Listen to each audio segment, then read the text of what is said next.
Sheena, absolutely. Go ahead, Sheena. You might have just muted yourself. I'm not exactly sure. Go ahead. Next person up.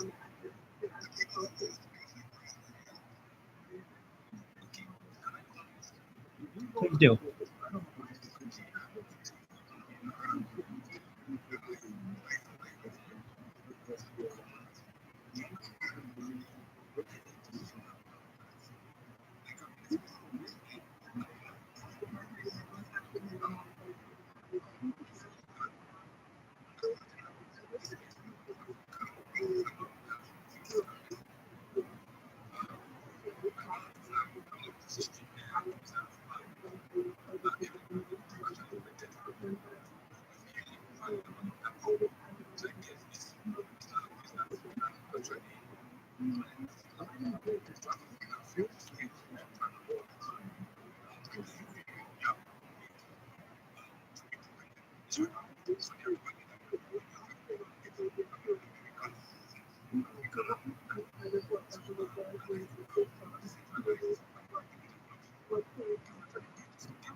You're okay.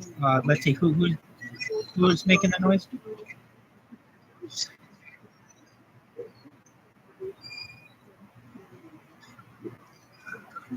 Yes, you absolutely can. Please do.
That's exactly right. This is a big room, and you all should know that when you're running a big room, you can do some crazy things with your phone. So we're not always able to see exactly who's up or who's talking. We're doing the best that we can.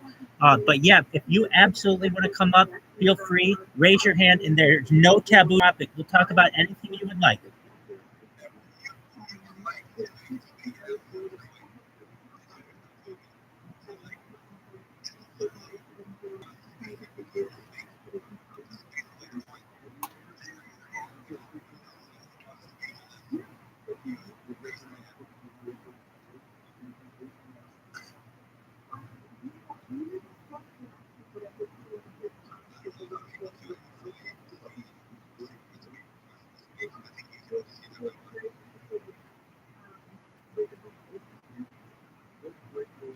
currently we have it. If you join the room, you have the option to be a listener or a speaker, and then it just automatically will allow you to be a speaker.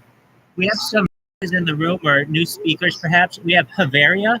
Havaria, can you hear us? Do you have anything you'd like to say? Oh, and Bellic has raised their hand. Go ahead, Bellic.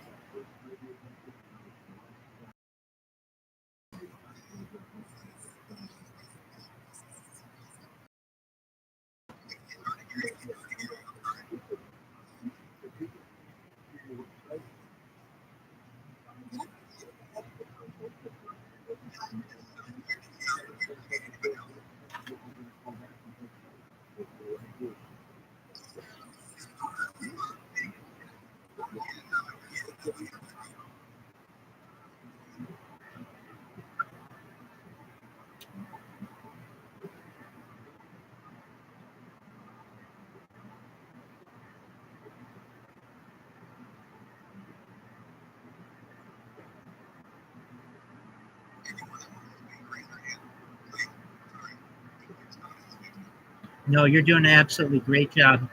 Bellic, if you can hear us, we could initially hear what you were saying.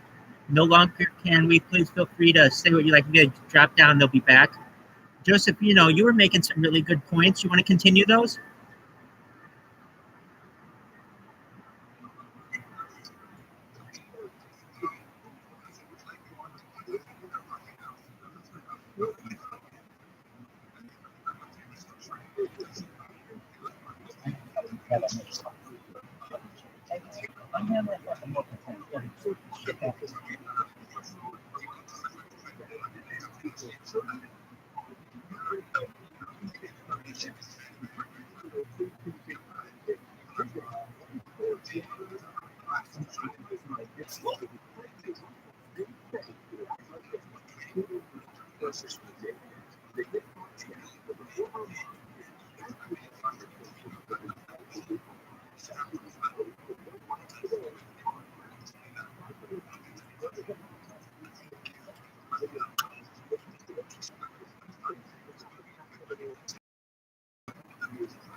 I'm in agreement with you. And there are certain types of technology out there that I don't feel like we as humanity are really exploring that much. Like, of course, there's nuclear, there's solar, especially in Nigeria, where the sun just pours in every single day. But there's also tidal, which is essentially where you would take turbines and put them in the ocean and allow the Earth's waves to be able to generate power. There's also geothermal, where you basically stick a pipe in the ground and use the naturally emitting heat from the Earth to be able to turn a turbine that would create energy. These are all options that we're currently not using, and I really feel like the continent that needs it most is Africa. And really, you should know, anyone here, and I know we have a pretty large African contingent, there are people who care a lot about you throughout the world. and we feel sorry for things that our ancestors have done or perhaps what other countries have done, and we want to help you. There are options out there where you can have mosquito nets for very cheap, for like a quarter, basically, and you can protect people. I feel like those are important things. And then also desalinization plants, where you take the water from the ocean and turn it into fresh, clean drinking water. There are life straws. A life straw is a device that you can put into muddy or soily water, or even water that's high in bacteria, and it will literally clean that water within the straw like a filter, so that you can drink it coming out the other end. And one final piece of technology I feel as if would be very important to really all of Africa, but all of the world, is some agriculture improvements, vertical farming, hydroponics. These are really important things, and I really hope that in the course of the next 10 years at least, we can help to make some strides, because Africa is really a wonderful place. The people there are very wonderful, and really we just need to help them. And I'm in agreement with what Ernie said. If we could find someone to help fund these things, we could really pull a lot of people into a better place in society. And with that, I'd like to hear what everyone thinks.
Most certainly. The, the, hunt, the hunter, go ahead. You've had your hand raised for a little while.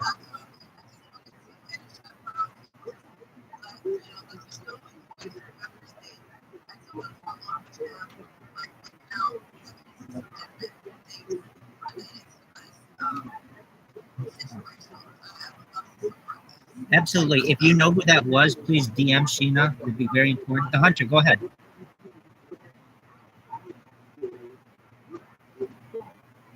The hunter, your hand is raised. It's been raised for some time. Can you go ahead?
Abs- Absolutely. Sheena, would you like to respond? And then Mon Amigo, you've had your hand raised for some time.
It absolutely does to me. We've got Monamigo and Luis.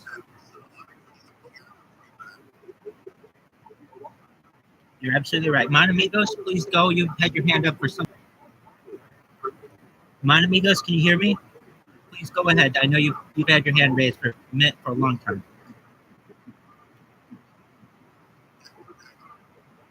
We can hear you. Go ahead.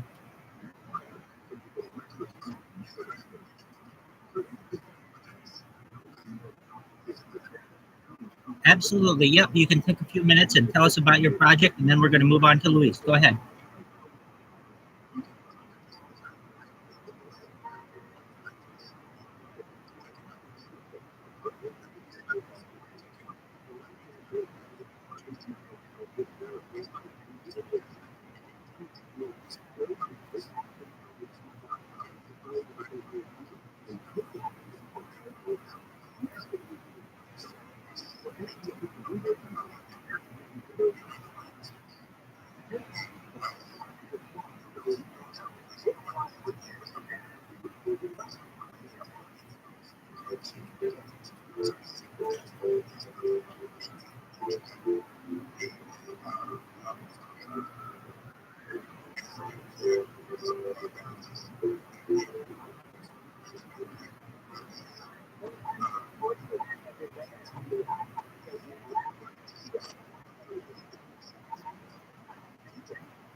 Shalom, shalom. Luis, how you doing, baby?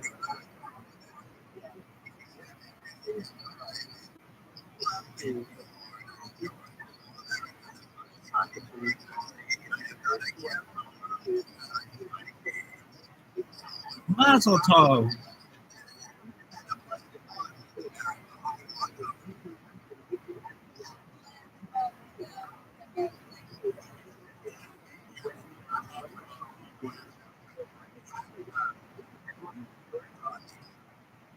Absolutely. We've been going 10 hours, Luis, so, we go all night, baby. Luis, what's new in your neck of the woods?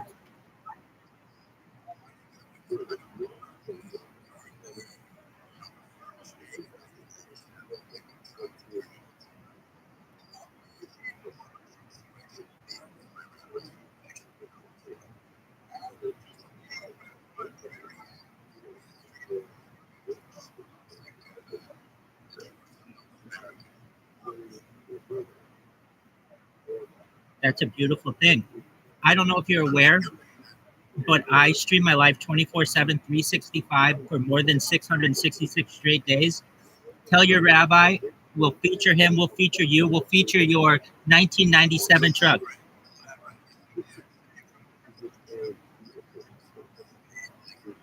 Absolutely. So tell us, how did you get into refurbishing a 1997 yeshiva wagon?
Ernie, hit us with one. Go ahead. Absolutely.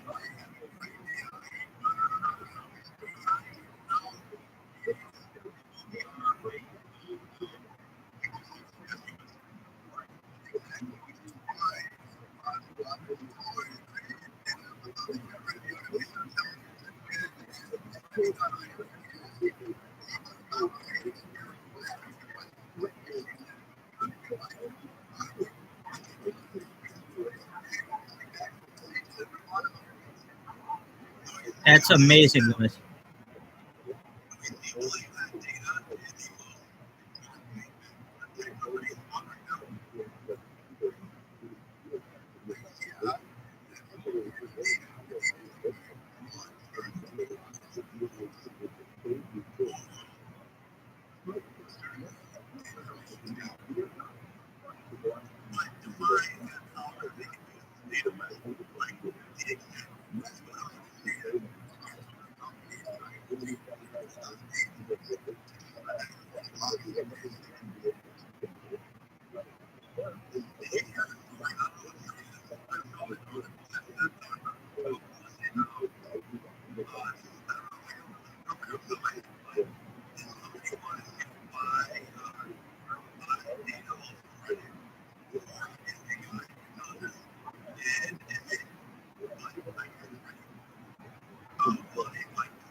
I was not aware of that. That's very interesting, especially I have more data on the internet than any person in global history because I do stream my life from 6 different streams and have for 2 years. So I'd be really interested to know some of the pricing and more about that. Where did you hear it?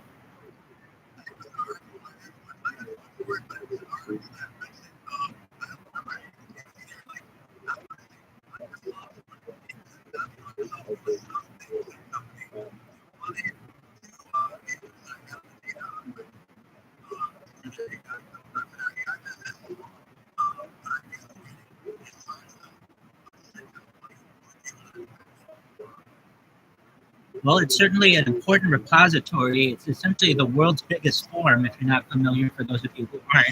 I would think, though, you could create a scraper that basically could just take all that data anyway, or at least the written text that's public-facing. But I imagine that a lot of that back data and the metadata is very important as well. Of course it is. And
that's true. I would say that some of the Reddit data, at least, is more social engineering, where I don't think the Library of Congress would have some things like people's certain interests in video games or photography, and essentially I think people are more honest about it than they would be in some of those preserved documents.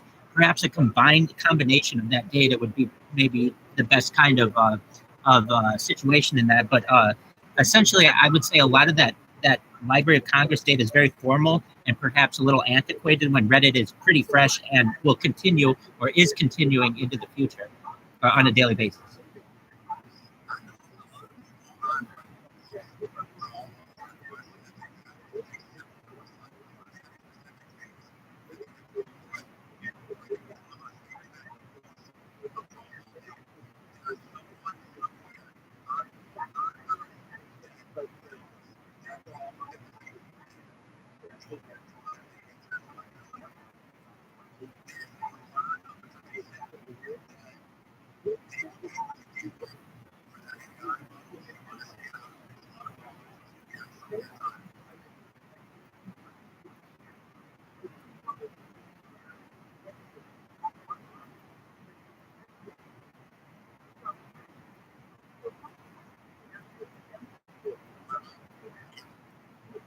Yes, I can. Any thoughts on that to the room?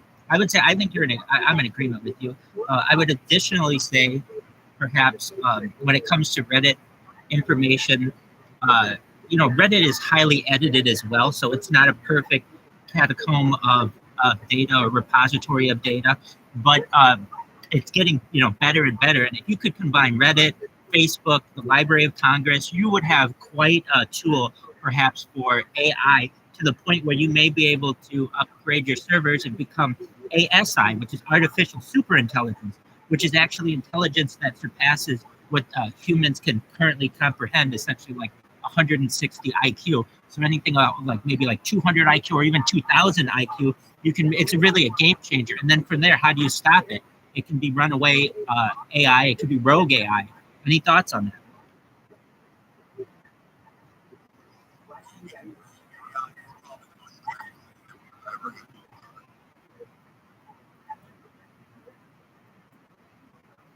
I'm in agreement with you. I think we have been conditioned to some of this information, perhaps through movies like The Terminator. But the idea of Skynet is definitely a thing. Do we have anybody else who fears Skynet or some kind of rogue AI?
I agree. When you have one line of code that essentially can control the world, just depending on what that is, either a one or a zero, and people's futures depend on that, it's very scary. I see we have some other speakers who have joined us. Aiden, feel free to go ahead if you'd like. And then someone else who has their name backwards. I see the word dot in it, like win dot or something like that. Feel free to speak if you'd like.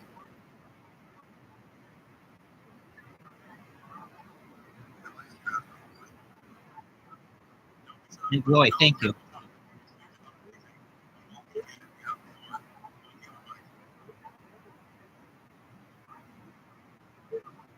Aiden went back to listener. Nagoy, can you hear us?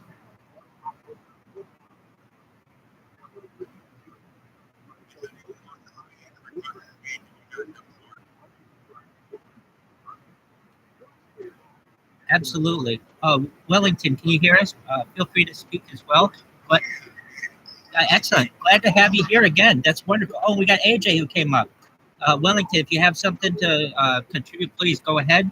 AJ, if you have something to contribute, please let us know.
Absolutely, Sheena. It was an absolute pleasure to have you. I want you to know you're always welcome. I'm glad that you got to have your voice heard, and I want you to know that you're welcome in the future. And bring your friends. Tell them all, okay? Thank you. You take care. Wellington, you raised a very interesting point. So I will counter that. And actually, I think that with artificial superintelligence, perhaps robots and cyborgs and stuff will be able to perhaps code better than humans can. They may be able to create their own power devices in the future. I know that seems pretty dystopian or far-reaching, but I feel as if you give technology enough time, anything is possible. And so those are certainly some possibilities. Do you have any thoughts on that?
Can you state the question again, please?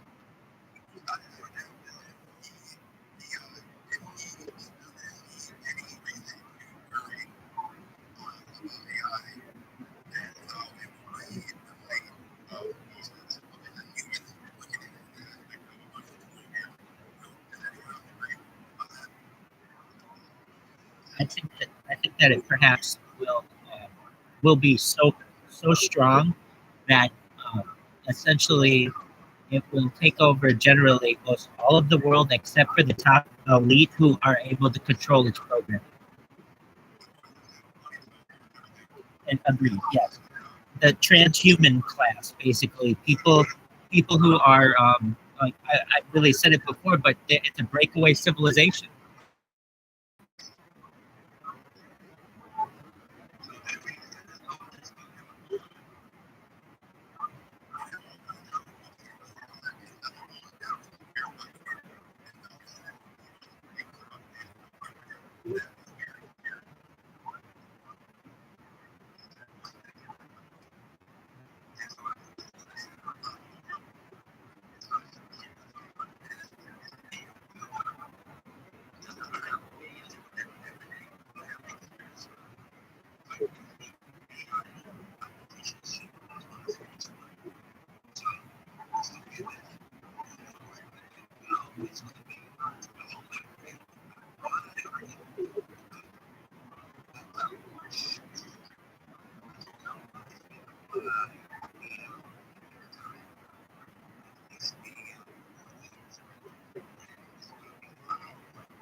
repeat that, Ernie? Absolutely. Wellington. So you've got some interesting takes. Absolutely. Freaky, I see you're here. How are you doing, Freaky? Can you hear me? I'm kicking ass, taking names. Every day's a holiday, every meal's a feast. How are things in your neck of the woods, baby?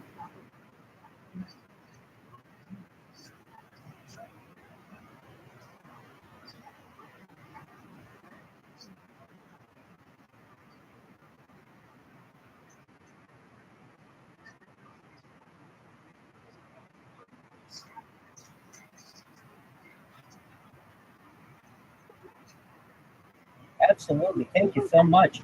For those of you who aren't aware, I stream my life 24 hours a day, 7 days a week, 365 days a year, live on YouTube. I have more content than any person in global history, and we're really trying at a serious attempt at world peace. So please, if you can, follow the speakers on the panel here, share and retweet the room. We're going to be doing this all day, all night until we can get a lot of people on board for world peace. I think that's something that everyone, with which we can agree that we shouldn't have war anymore. So if you can, please tell your friends that there's a rabbi on Twitter Spaces who's doing his best to stream his entire life to the entire world. And I'm not live just on one camera. I'm live on 6 different cameras right now on YouTube alone. I'm also live on Twitter uh, right now in this space, but I'm also live on Twitter video on another account, and I'm live on 2 different Discords and 7 different Instagrams. So when it comes to creating of data, I am the king of it. Bill Gates coined the phrase in the 1990s, content is king. And I'm the king of content. I have more content than any person in global history. And I want you all to know that when this gets big, we're going to make all your dreams come true. We're going to pay off all your debt. We're going to make sure that your kids can go to college and have all their education paid for generations. We're going to make intergenerational wealth for all of you. We have some really special people here.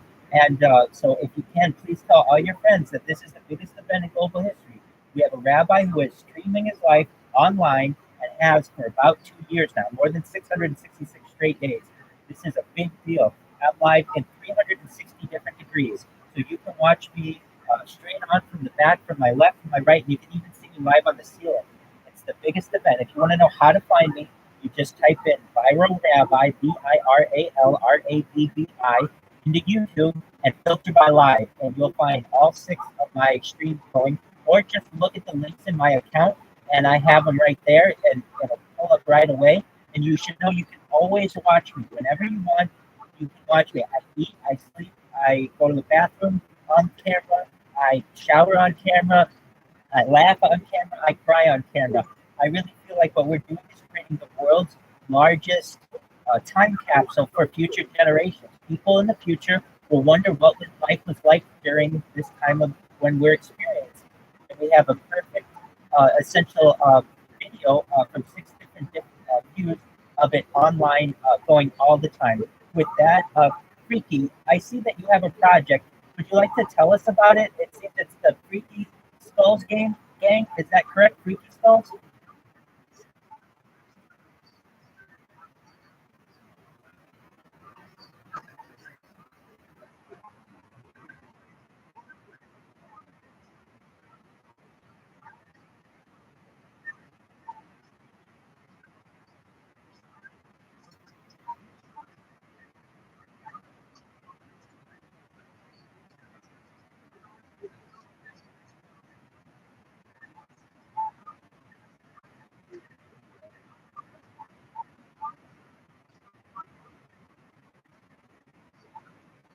Please do. You're more than welcome to, Freaky.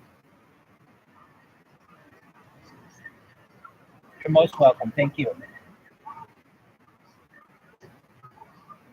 How did, how did you get into this NFT? What was your inspiration?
Absolutely. Go ahead.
You're absolutely right. You got that right. I see you have some new people that joined us.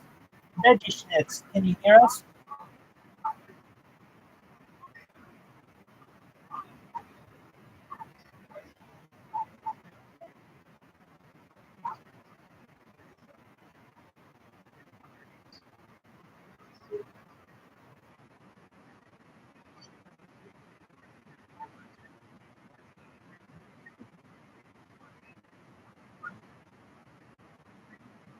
Well, you're most welcome, Veggie Schnitz. Where are you from in the world?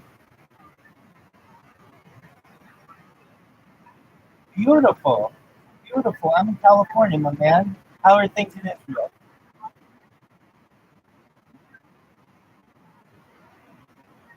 Absolutely. Wow, we have quite a diverse group here. This is wonderful. Again, as Ernie said, feel free to come up and discuss anything that you would like. If you have an NFT project perhaps you want to discuss, you're more than welcome to discuss it. If you want to come up and sing karaoke because you have a song that you want to sing, or you have an NFT audio that you want to play for us, feel free to do so as well. We're very open-minded here. Some of the previous topics that we've covered that we're definitely open to cover again. Transhumanism. We've talked about DMT. We've talked about AI and artificial superintelligence. I want you to know that I have access to ChatGPT. If you'd like me to Google or I guess ChatGPT something, if you want me to look something up in it or ask a question, we're more than willing to do that. We are an open book here. If you have any questions for me, I can do it. Ask me anything. Feel free to ask me anything that you like. I'm the Guinness World Record holder for live streaming. I've been doing it for 2 years. It's all live on YouTube. You can watch this live on 6 different streams if you would like. It's a very interesting project, and we're just trying to get people on board for world peace. We are against war. We don't feel that you have any more permission to put your hands on me than I do on you, and we just treat each other with mutual respect. And hopefully, we'll be able to have some good development. I know that we've got Freaky in here. Freaky, can you hear me?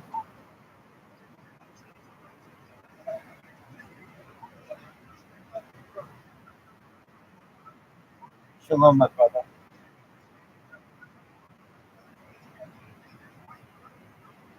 Absolutely. Go ahead.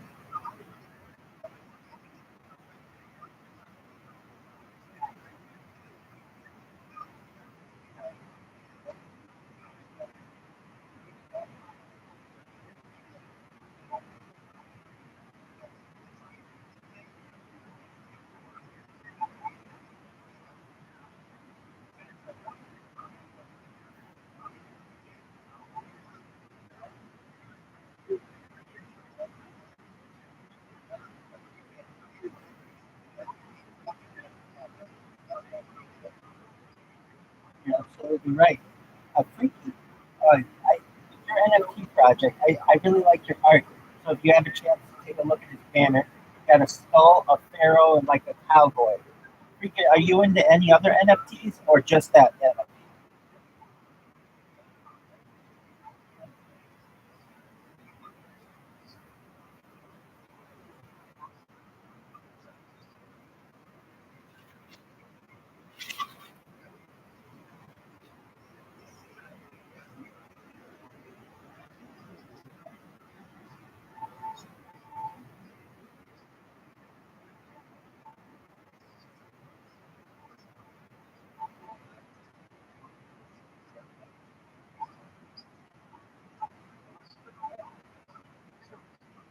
Excellent. Do you ever use ChatGPT in your day-to-day life?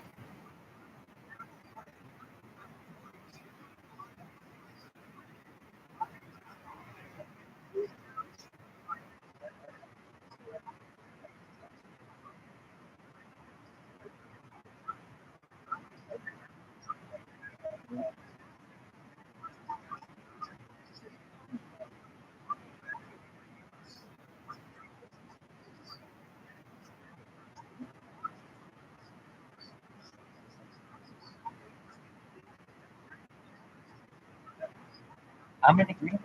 So, a discussion that we're having just a few moments ago with Wellington, essentially, we're at a certain impasse where we may have society that just uses ChatGPT as a tool and AI as a tool, and it'll just be like any other tool, or perhaps it may be able to essentially develop to a point where it's artificial super intelligence. Preeti, do you have any thoughts on that? Are you afraid of a Skynet-like future or any other kind of dystopian future? What do you think the world will look like?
Beautiful points there. I see we have some new speakers who've joined us. Puya, how are you?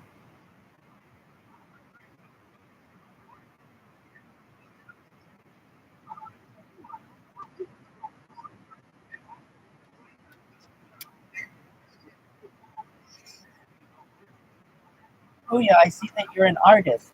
Do you have any projects about which you'd like to tell the room?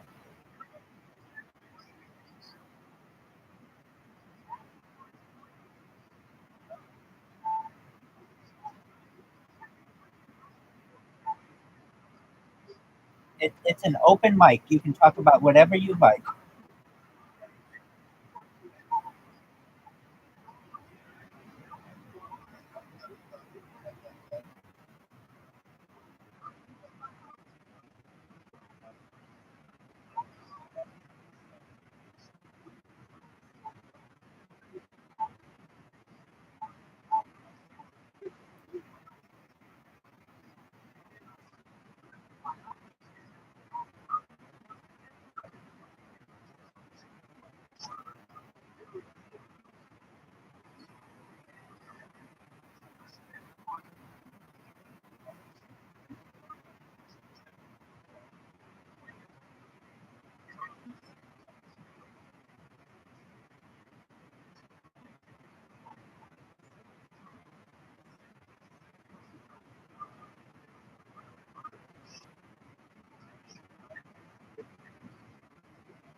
Please do. You absolutely can.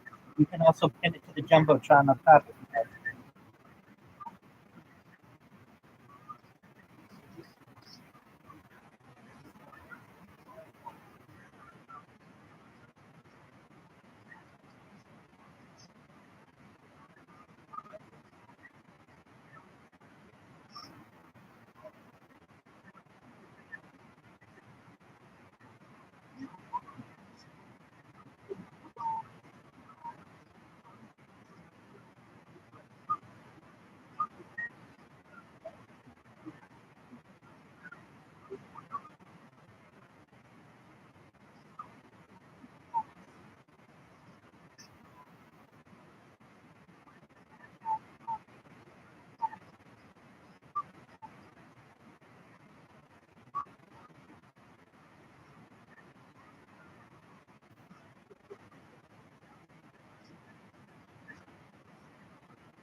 Absolutely. Feel free to keep telling us about your project.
Most certainly. Shout out to you.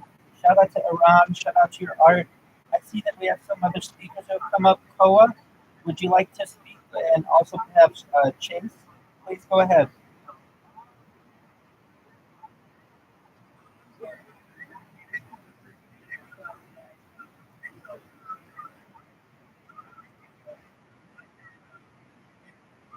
Absolutely, Chase. Feel free anytime when you want to come up and speak. We'll make sure to get you the mic, but feel free to be a listener for as long as you'd like. We're very happy that you're here. Koa, how are you doing today?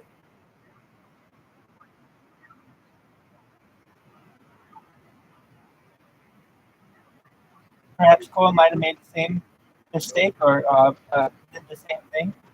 If you aren't aware, feel free to come up and discuss with us anything that you would like. We like to talk about anything that you like to talk about. If you have art that you'd like to promote, we'd love to talk about it. We'd love to give you some positive vibes, positive feedback on it. If you want to talk about your, I mean, really, nothing is taboo. You want to talk about a relationship, you want to talk about how you've been treated on other spaces. We've had people who have talked about that. If you'd like to talk about futurology or AI or ChatGPT or artificial superintelligence or any kind of, yeah, if you want to bet, absolutely. Some things about which I like to talk are futurology. I don't know if anybody has seen the television show Black Mirror, but there are some aspects of that television show. It was a show on Netflix that had some really interesting pieces of technology. And in the meantime, we have some folks who perhaps might want to come up and talk. There are some pieces of technology about which I'm reading that I just want to plant the seed in some people's heads that these might be things in the future. One of them is called the hot shot, the drug that allows the user to temporarily increase their intelligence and perception to superhuman levels. That might be something in the future, like a pill, or perhaps some kind of drug that allows you to temporarily increase your intelligence to superhuman levels. It's very interesting thing. We talked about this a little bit as well last night. If you're not aware, we've been doing this space for like 10 hours. Planned to do all day and into tonight. We usually do it at night, but just I decided we got this thing on. Let's try to get both things going right now. Another thing that we talked about is the data. So there's a data app that uses personal data and social media activity to create accurate love algorithms.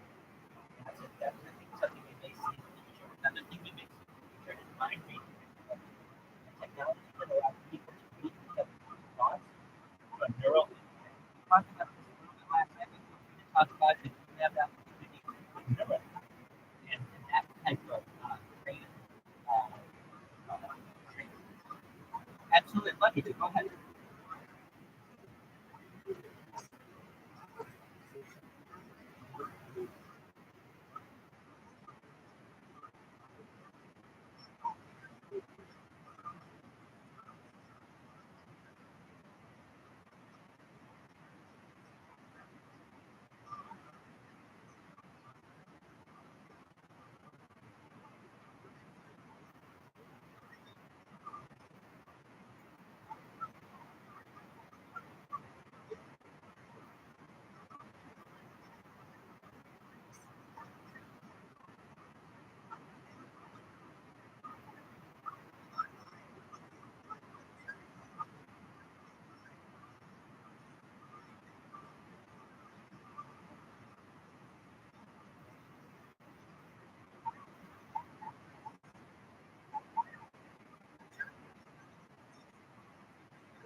definitely a legitimate point.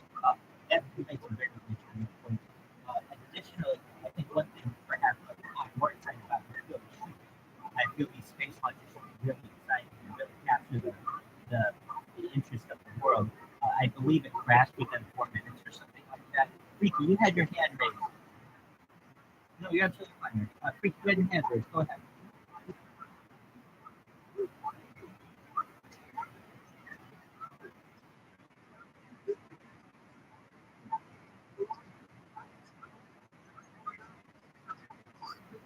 Please do, absolutely.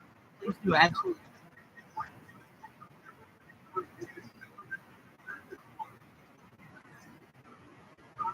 Uh, Neither of us are veggie stencils in Israel. I'm in California.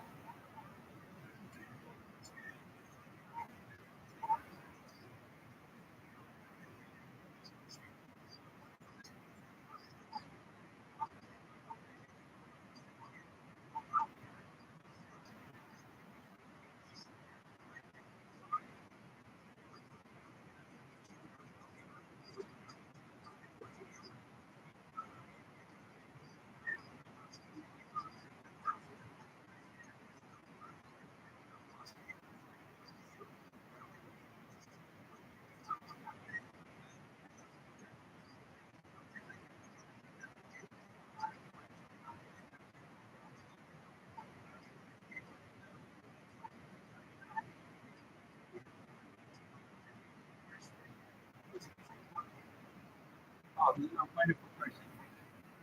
Thank you so much. Veggie stencil, go ahead.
Absolutely. We can grant you that wish someday. We'll most certainly do so, veggie stencils.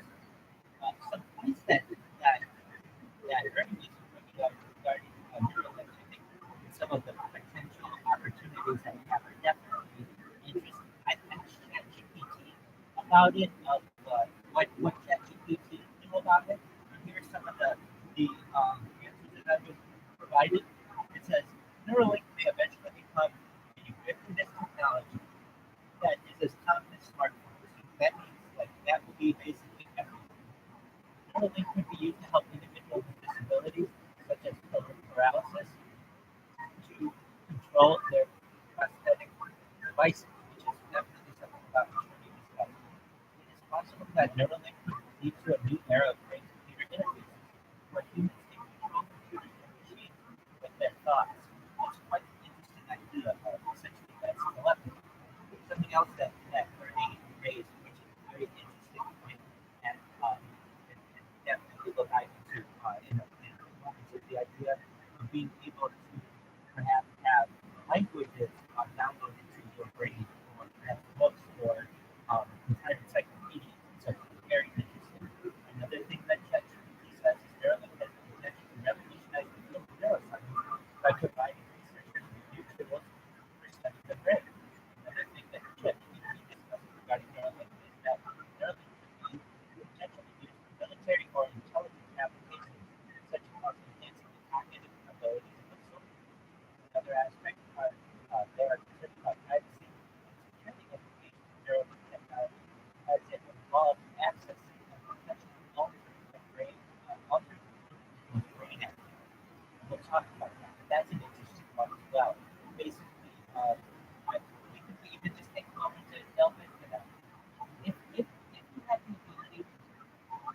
know everything on earth, basically, all the information.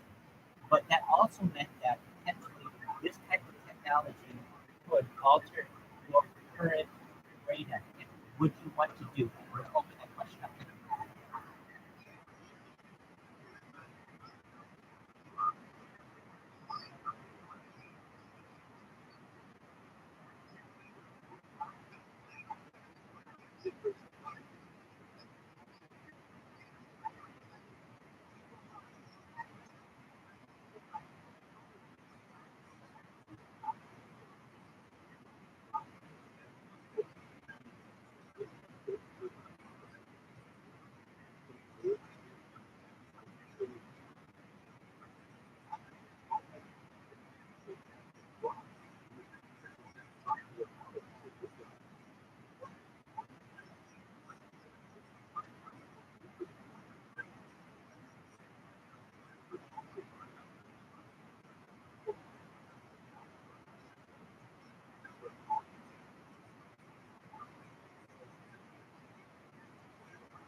We can absolutely continue this conversation as well, and we will. I do see that we have some other friends who have joined us. David, feel free to speak if you'd like. We'd love to hear from you. David, can you hear us?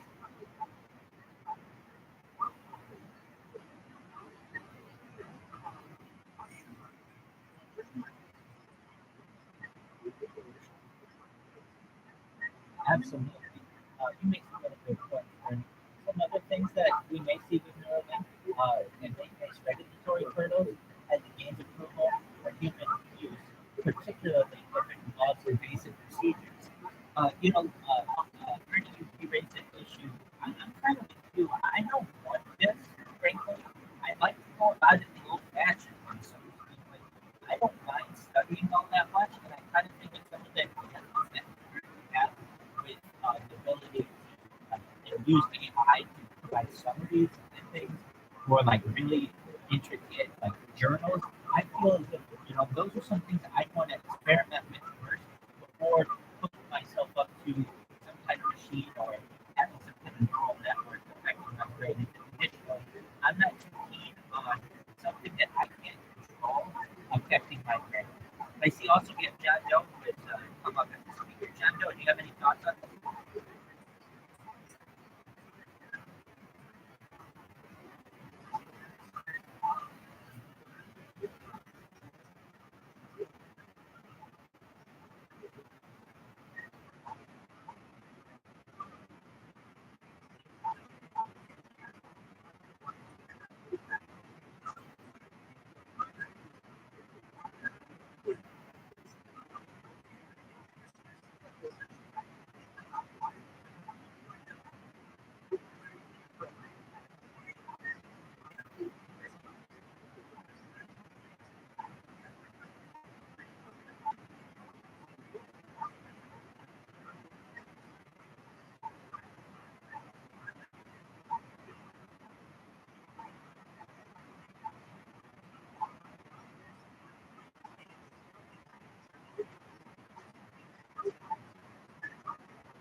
Excellent. It sounds like you've got a lot of experience with AI. You've been involved with it for a dozen or so years.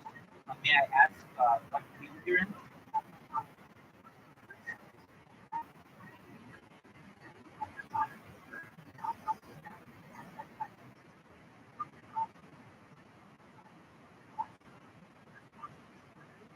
Oh, absolutely.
Absolutely. I know Doug had his hand up, or their hand up. Doug, would you like to go ahead?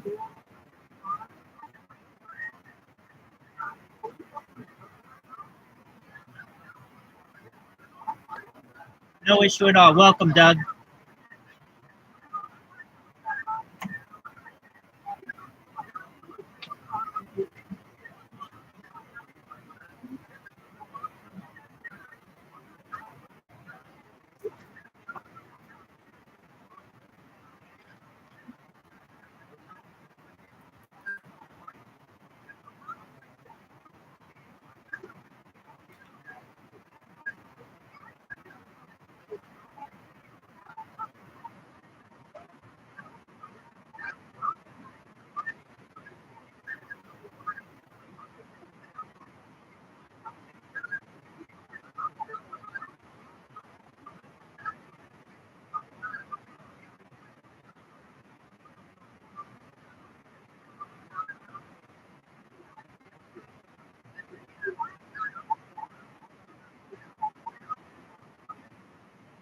I think perhaps that he may have positive ulterior motives. It seems like, from what I know about him from that interview, a genuinely good person who wants the best for humanity, but also knows how AI and perhaps technology like Neuralink could be used in a nefarious manner.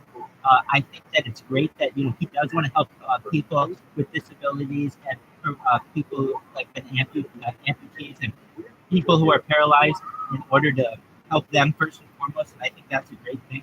I don't necessarily think he personally has nefarious plans for it, but I could definitely see some group, a hedge fund, some kind of backdoor deals that perhaps may have some nefarious thoughts on the matter. And I'd like the room, I'd love their opinion on it as well.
John Doe, I have a question for you.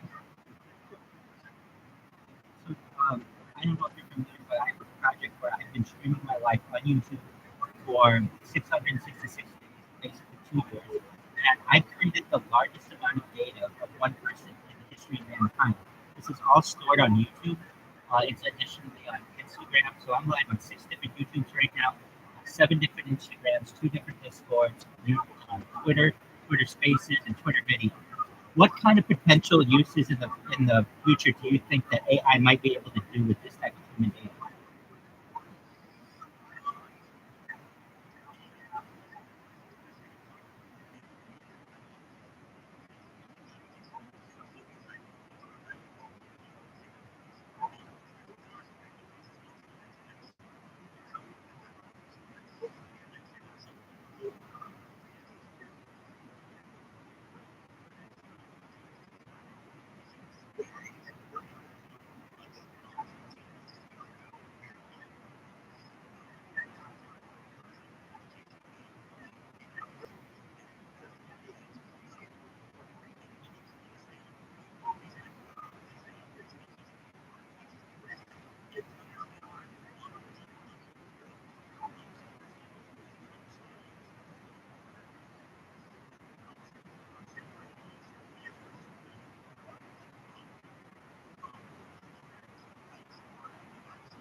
Thank you so much.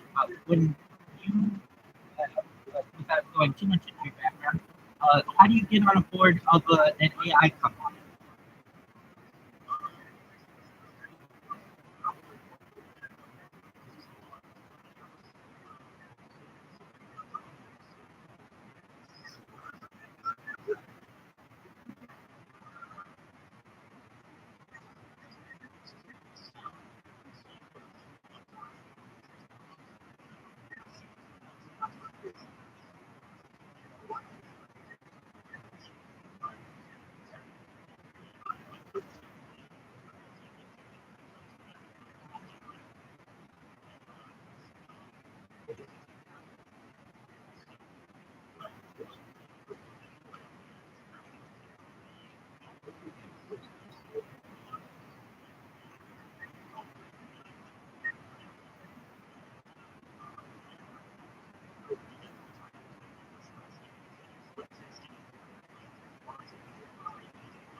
We did. We actually, I mean, a very cyclical conversation.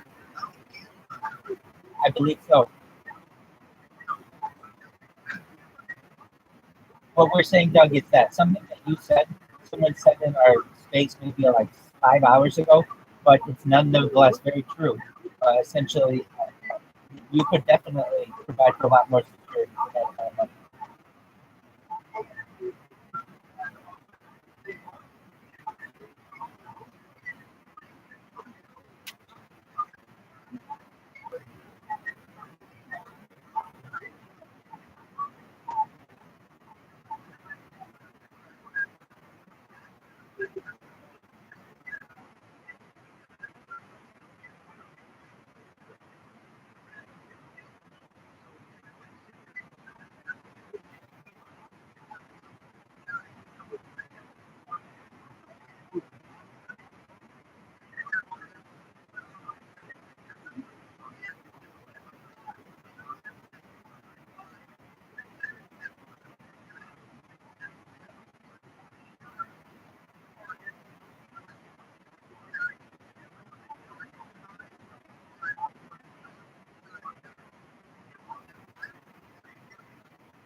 please go ahead if you'd like to say something. If you have your hand up, please go ahead. Or if you are new to our space, feel free to come on up and talk about whatever you'd like. You don't have to talk about school shootings if you don't want. You don't have to talk about AI if you don't want. We'll talk about anything you want to talk about. Currently, the topic is essentially we moved from AI to a little bit into school shooting. One thing that I did see is that Yokosuka became Japan's first city to use ChatGPT for administrative tasks. That might be something that you might see in your local neighborhood one of these days. If you have feelings on that, please come on up.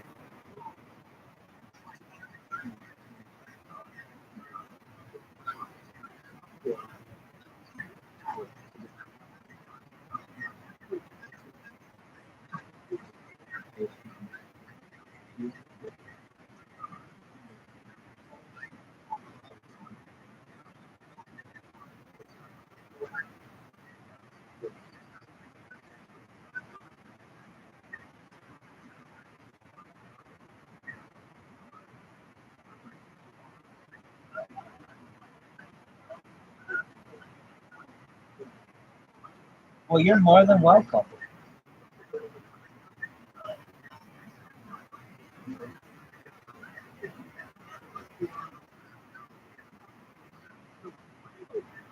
Absolutely. I don't know about anyone else, but I was not an active Twitter user before Elon Musk purchased Twitter. I can honestly tell you that his influence on Twitter and trying to create it, make it into a more free speech place where free speech is promulgated is one of the reasons why I got on here.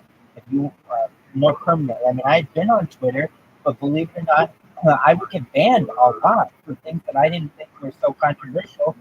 And really, it sounds like from the people who are in this room, they're not very controversial. But essentially, sometimes if you would tweet something about, ChatGPT or some other thing, perhaps about AI, you could get banned. It seems as if now it's much freer space. People are able to have discussions if they like. And I really credit to Elon Musk. You're out there in the metaverse somewhere. Thank you for buying Twitter and giving us this opportunity to have free speech. A lot of times you won't find these opportunities, particularly on social media. To me, this is one of the last bastions of free speech that we have in the world.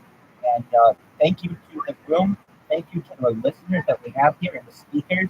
You are all the ones who make this interesting. And thank you for your appreciation for being here. Really, really, I want to thank you. And I really want to thank Ernie. Ernie's come through as our MVP for the day. My man, Bastomatic, he was with us way earlier. We've been at this now almost, we've been at it now for 10 hours. And we're going to keep on going until we run. So if we run, we run. We'll be back tonight. We're going to do this show every night until we have world peace. Ernie, where are you from in the world?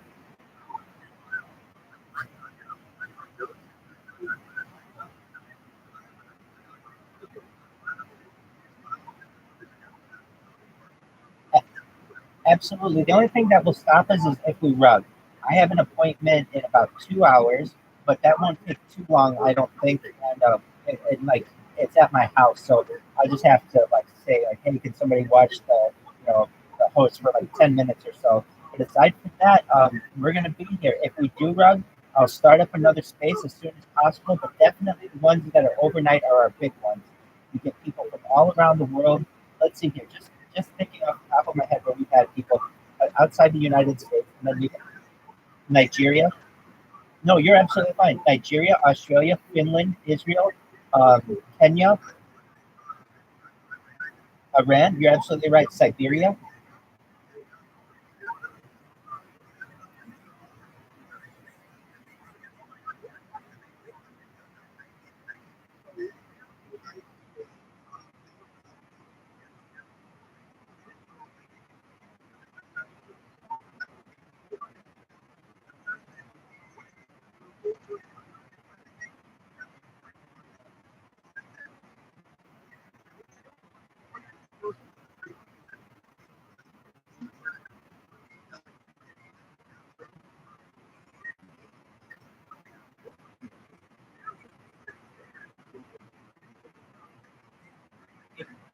I don't know for sure. It was either Nigeria or Kenya, but yes, those are and I believe the other person agreed that those are the their countries.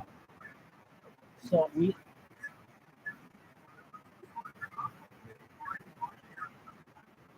absolutely want to hear from you.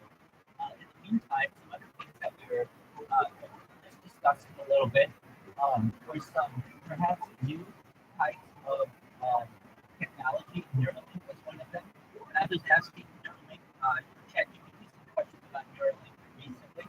Some of the things that we've learned from ChatGPT, aside from the facing of regulatory hurdle, it's currently in its early stages of development. There may be 7 years for the technology to be widely available. That's much quicker than a lot of people I think may think. When ChatGPT is telling us that Neuralink will be as ubiquitous as cell phones impact society, and it's also telling us that yes, it's in the early stages of development, but it is several years for the technology to be widely available. Perhaps by the end of the 2020, by the end of the decade, you may know individuals who have Neuralink, and then you may know individuals who don't have Neuralink. What would that be? How would that work in schools, where you have one kid who has Neuralink and has access to all the technology and data that they've ever wanted, and then another person who's really struggling for, to write in cursive or do something like a more traditional thing that you may have in schools, or once had in school. What does that do for students and children? Another thing that Elon Musk indicated is that Neuralink is a long-term project that he believes will ultimately be as important as his other ventures, such as Tesla and SpaceX. If you're not familiar, Elon Musk recently, I think last week, they filed in the state of Florida. Essentially, Twitter is no longer the term Twitter. Yeah, we refer to it as Twitter. It's actually known as export. Elon Musk owned at first, like he started in 2000, he owned a domain named X.com. So, but he's recently repurchased, or I should say too recently, but he has repurchased, purchased it. And the thought is that he's going to try to create one large conglomerate. Essentially, you go to X.com, or it would be like the X app, and it would be an all-in-one app. Essentially, so Twitter, I think, may one day be known as X app or something similar. I don't know that. But some of the things that Elon Musk has said that he envisions, at least even in this year, is encrypted messaging, like you have in WhatsApp. Additionally, peer-to-peer calling. So essentially, you wouldn't necessarily need a cell phone. It'd be like a WhatsApp.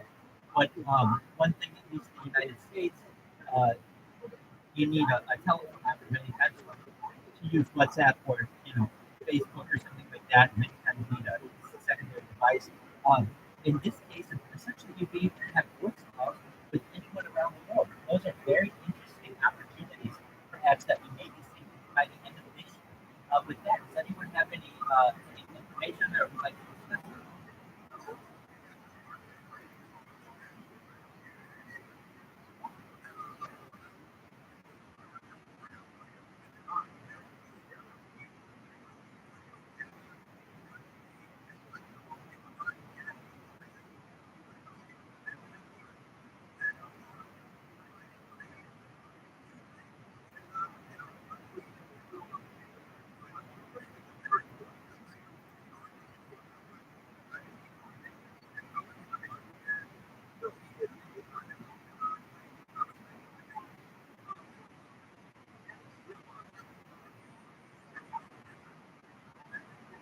Internet is, I believe it's called Starlink.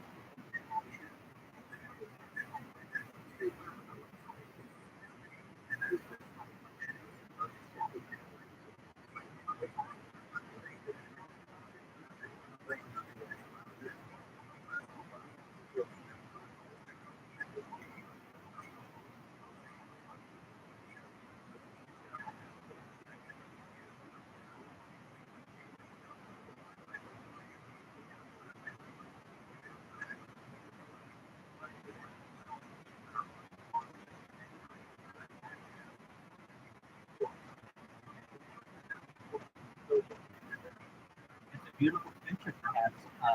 I'm about the all-in-one inclusivity of the app, perhaps. Some opportunities. Yeah, I mean, basically, I think what you're saying would be a thing. If you have Starlink, essentially, if you're not familiar with what this is, it's essentially a type of internet that it's WhatsApp, right? That you can have in rural locations and also in large version of it. Starlink mobile or something like that. Starlink phone, I believe. But essentially, in places where connectivity may be limited, you would be able to reach satellite internet. So you have to get something. Yeah, I know you're getting ready to go ahead.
About technology for home.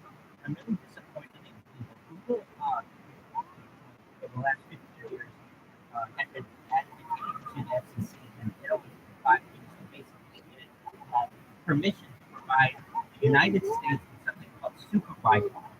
And instead of doing that, they have their Google 5, which is fine, it's a paid service. But essentially, the FCC, like said to Google, Google, we want you to use what's called the TV white spaces. Basically, if you remember analog channels, you like back in the day, you have a rabbit ears, and you'd be able to connect to television through analog wavelengths. But then in the early noughts, something between like around 2008 or so, there, at least in the United States, they went from analog to digital. But those analog channels were still available. Google advocated to be able to use those channels that have frequencies to be able to provide free Wi-Fi to not just the United States, but the world. The FCC said that sounds great, go for it. And Google has done absolutely nothing for this since 2013. I feel like there are definitely some opportunities out there, but it seems as if these companies don't necessarily see the forest for the trees and don't see the end goal. They'd rather have you connected with a bill. But it's like essentially if you have everyone on your system, you have access to all of the world's knowledge. And that is far more important than getting a bunch of people to a bill. And I feel that many companies don't see the end goal that there's potentially much more benefit to giving away your product, even though that means that the person using it is the product. But it's essentially giving it away so that you have mass appeal, mass adoption. I am someone who really still advocate for free Wi-Fi globally. I really especially feel like this should be an option for people in the third world or perhaps where really even currently starting is available everywhere. I feel as if that if we were to revolutionize society, the thing that's holding us back the most is connectivity. I would say firstly energy, perhaps, but then connectivity. And with that, take any opinions or let me know what you think about that.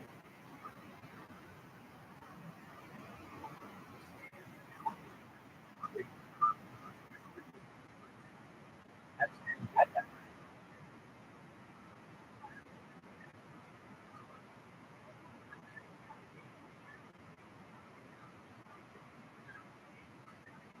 Volvo and the seatbelt.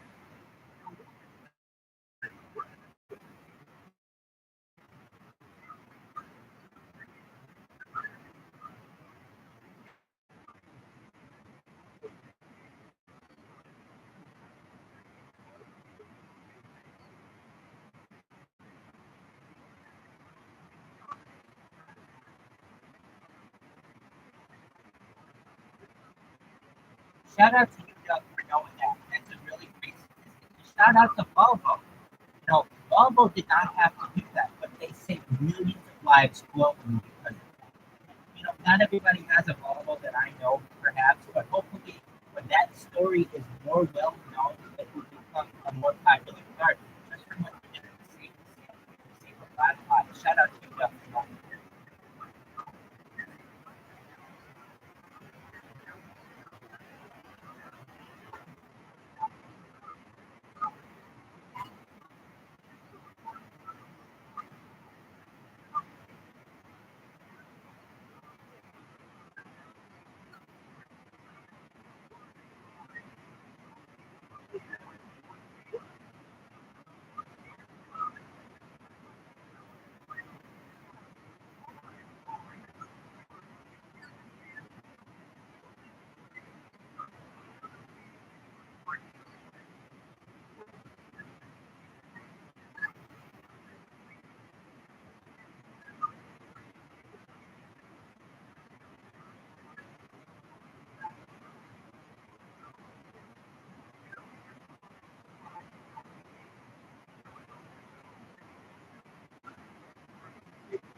I go ahead and turn it out.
Oscar,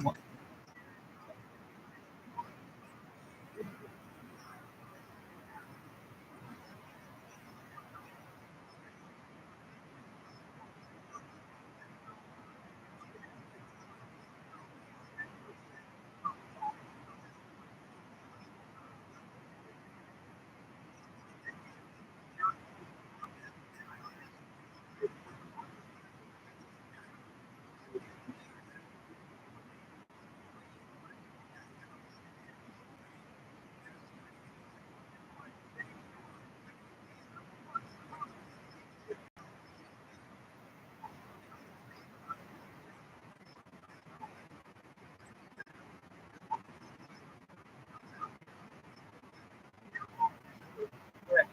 So, what Doug has triggered in my mind a great question. Is the video game format for it? If you're not familiar, there's a period of competition between VCR and Betamax.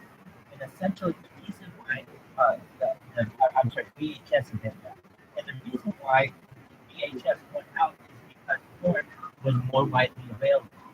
Oscar Wilde has a quote that everything in the world is about sex, except sex. Sex is about power. And that is very interesting when we think about human uh, engagement. Essentially, if we think about AI and computers, what is going to be pushing, what is going to be moving people forward? It's sex. It's always sex. And this is growing for humans. We will always want sex and more sex and different ways to have it. So then it makes me start to think about computers and such and, uh, and like essentially VR system. And really, I think the driving factor in VR system is who can have the most realistic sexual experiences. Then that gets us to the sex bots and giant bots, and essentially trying to bridge a gap between the real and the artificial. And so I would really say to you that yes, I believe that the sex in general will be the motivating factor in the advancement of technology. But I would also say that I agree with Oscar Wilde that that is the thing that pushes society. The reason why perhaps we have the best Olympians pushing their bodies to the max is because they want to impress the opposite. They do it because of sex. It's really why we are who we are. It's part of our species. Vastamatic, my friend, my very good co-host. I bet you're surprised to see that we're still going. How you doing, baby?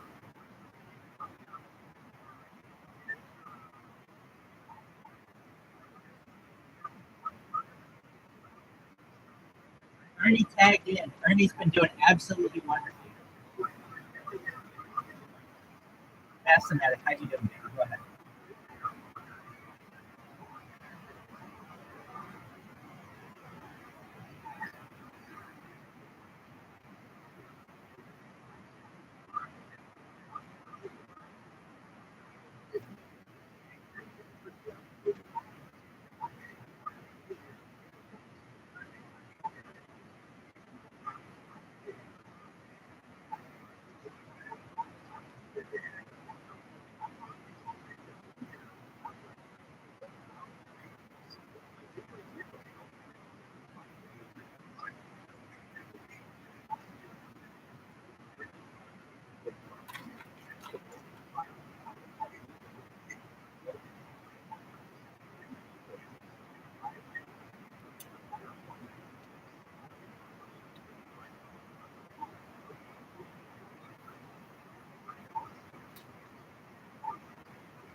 I think is an interesting premise as well. What happens when these android robots at sex are better than humans? And what if humans don't necessarily want that? And I understand people are going to want that physical touch, but there are some people who don't. Uh, Men who go to massage parlors perhaps or seek prostitution don't want that human connection as much as perhaps some other people may. They just want the physical lust and be able to forget about it. So sex spots are perhaps very interesting to them. But we do go down an interesting path where what if we advance technology such that we will eventually the robot or the android bot is better at sex than we are? What if we don't want each other? What are your thoughts?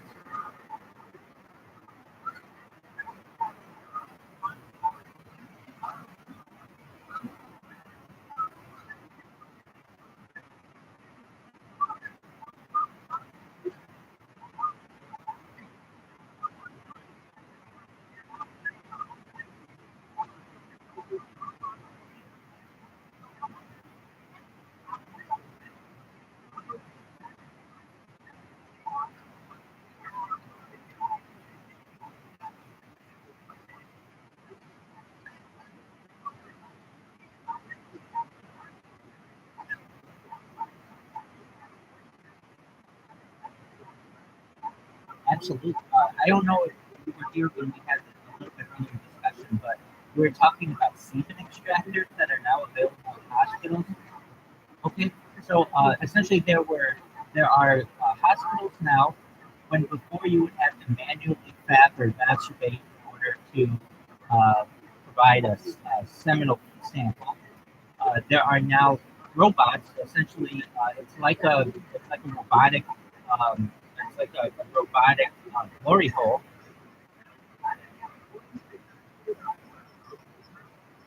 Exactly. Ex- Exactly. I actually advice will be available almost like coffee shops. Of like so instead of having like massage parlors, you may have these types of facilities, and it may be much more mainstream where people understand that. And I'm just going to use men as an example because that's the only kind of background that I have. That there's a certain idea that if you don't masturbate or have sex, you will have nightly emissions, and that's not always a healthy thing. I know perhaps. So for a certain nominal fee, you'll be able to go to one of these parlors, so to speak, and be able to relieve yourself, and it won't be seen as a taboo idea. What are your thoughts on that?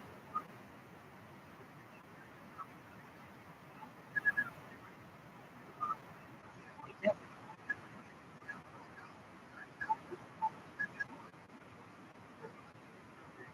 Exactly.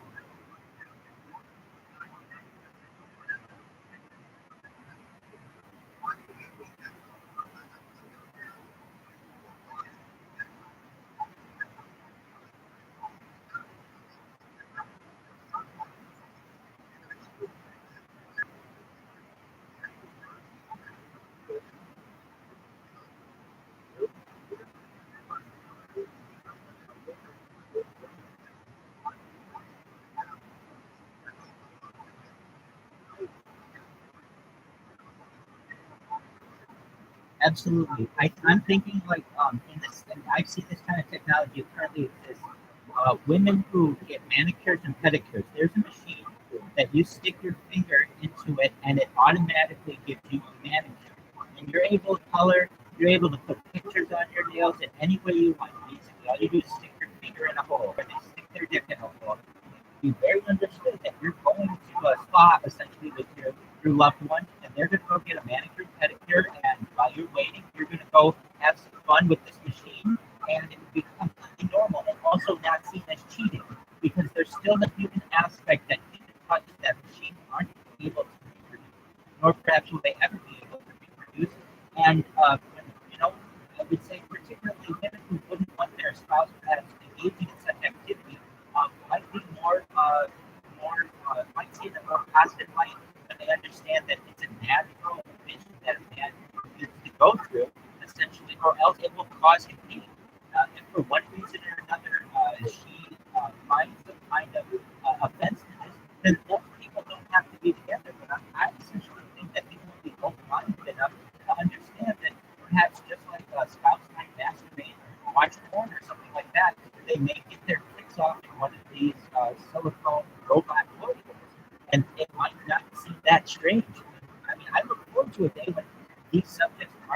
taboo. And additionally, I would like to say that there are a lot of people who are honest, hardworking individuals in like massage parlors, spas, and things like that, who work very honestly and never participate in any adult behavior. There are also other people who are caught in tough economic times. They have no other choice, and it does pay pretty well in comparison to what they normally can do. I want to free up those people. I don't want people to have to essentially sell their bodies anymore. And so I have to look forward to a day where you can have a machine that perhaps can do the do the necessary for the person, but not have to take advantage of something. Because I really do feel badly for the people who don't necessarily do it because of love. They're doing it because they need the money.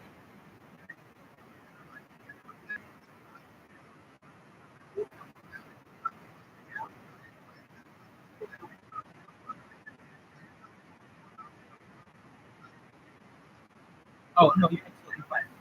Mathematics is certainly aware. He and I have a really great relationship, and he knows there are no taboo subjects here. Uh, we are absolutely open to anything. I mean, here we are talking about. You want to know what this machine is with the hole in it? It's going to be called the sex box. Like you have an Xbox, but it's a sex box. And essentially, a guy just going to stick a stick in this thing, have a VR headset, and get off his kicks. Women will have a similar toy. It will be something like a sex Peloton. If you know what a Peloton is, it's basically like a bike that you can have in your house that has like a virtual or perhaps a real person who is a coach.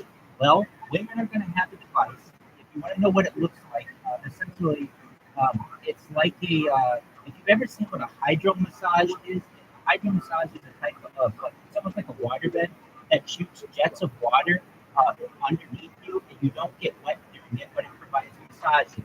And essentially, there'll be a similar type of technology of like a fist that can go up into a woman, essentially, and she can ride it. And so a man will have a sex box, and a woman will have her sex Peloton, and that'll just be seen as a normal thing because honestly, we're going to get to a point, and that's already at that point, just due to the fact that machines can vibrate at faster speed than humans can, they can provide for more beneficial sexual experiences. So when a man says that he perhaps wants to have sex with his sex box, that won't be seen as so taboo. And if a woman wants to have sex on her sex Peloton, that won't be so taboo either. Now, this isn't something that we currently have, but in the future we will. I mean, we're coming very close to it.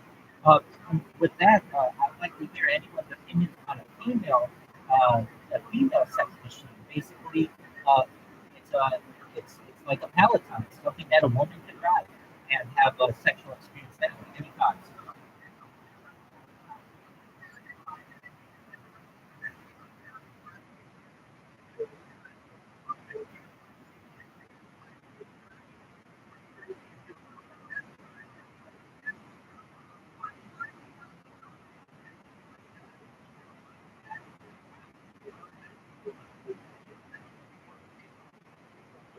Well,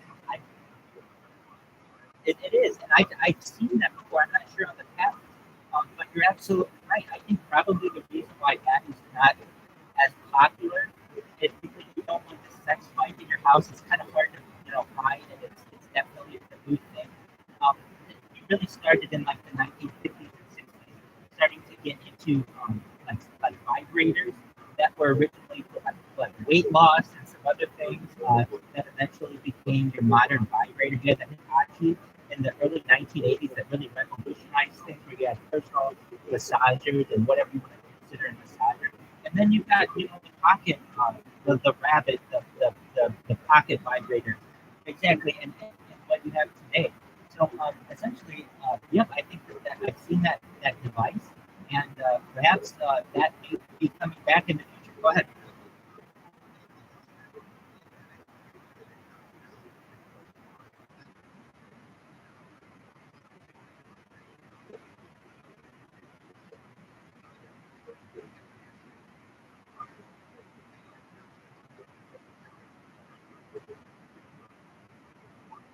You're absolutely right.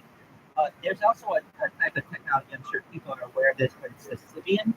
Essentially, it's like a dildo vibrating on a floor like a saddle, and essentially you can control that. And if you're not familiar with what that is, just look it up. It's also in the movie Private Part. Shout out to Howard Stern for featuring that. Essentially, what he would do is have women on his radio show and have them orgasm using a remote control like saddle, basically. So that's certainly something that I believe would be much bigger in the future, especially because this type of technology, the patent runs out on it, then you can get generic forms of it, and essentially make it more cost efficient for people.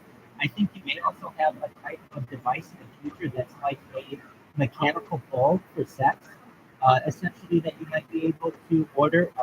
Essentially, the future is bright for people who want to orgasm harder, and I'm all for it. I really think that that is something that we could use technology to improve our sexual experiences. Uh,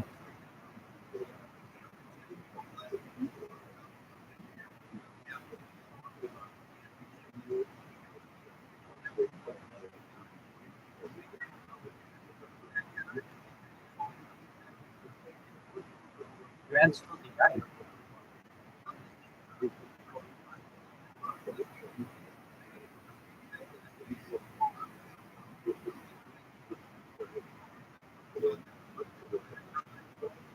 Oh, I was one second. Please, someone else was talking. Doug, was that you?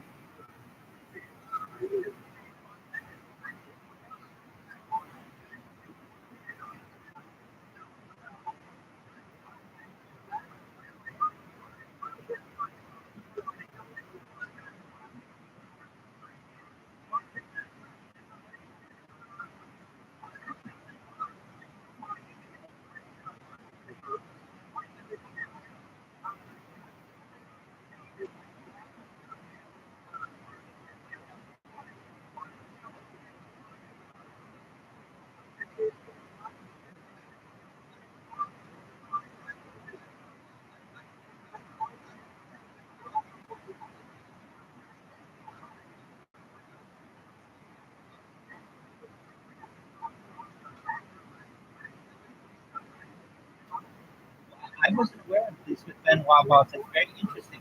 I'm glad that that's some alpha. I am aware of the time today where essentially you can have your partner or a third party control it from a different place, and I know that's going to be very enticing to people. And I think that that kind of voyeuristic, secret sexual desire will be very, very highly valued in society. Essentially, I'm just going to take a woman for instance, wants to put something in her vaginal canal, and at any surprise moment she could be stimulated by it. That creates quite an interesting day, particularly an interesting work day. What are your thoughts on that?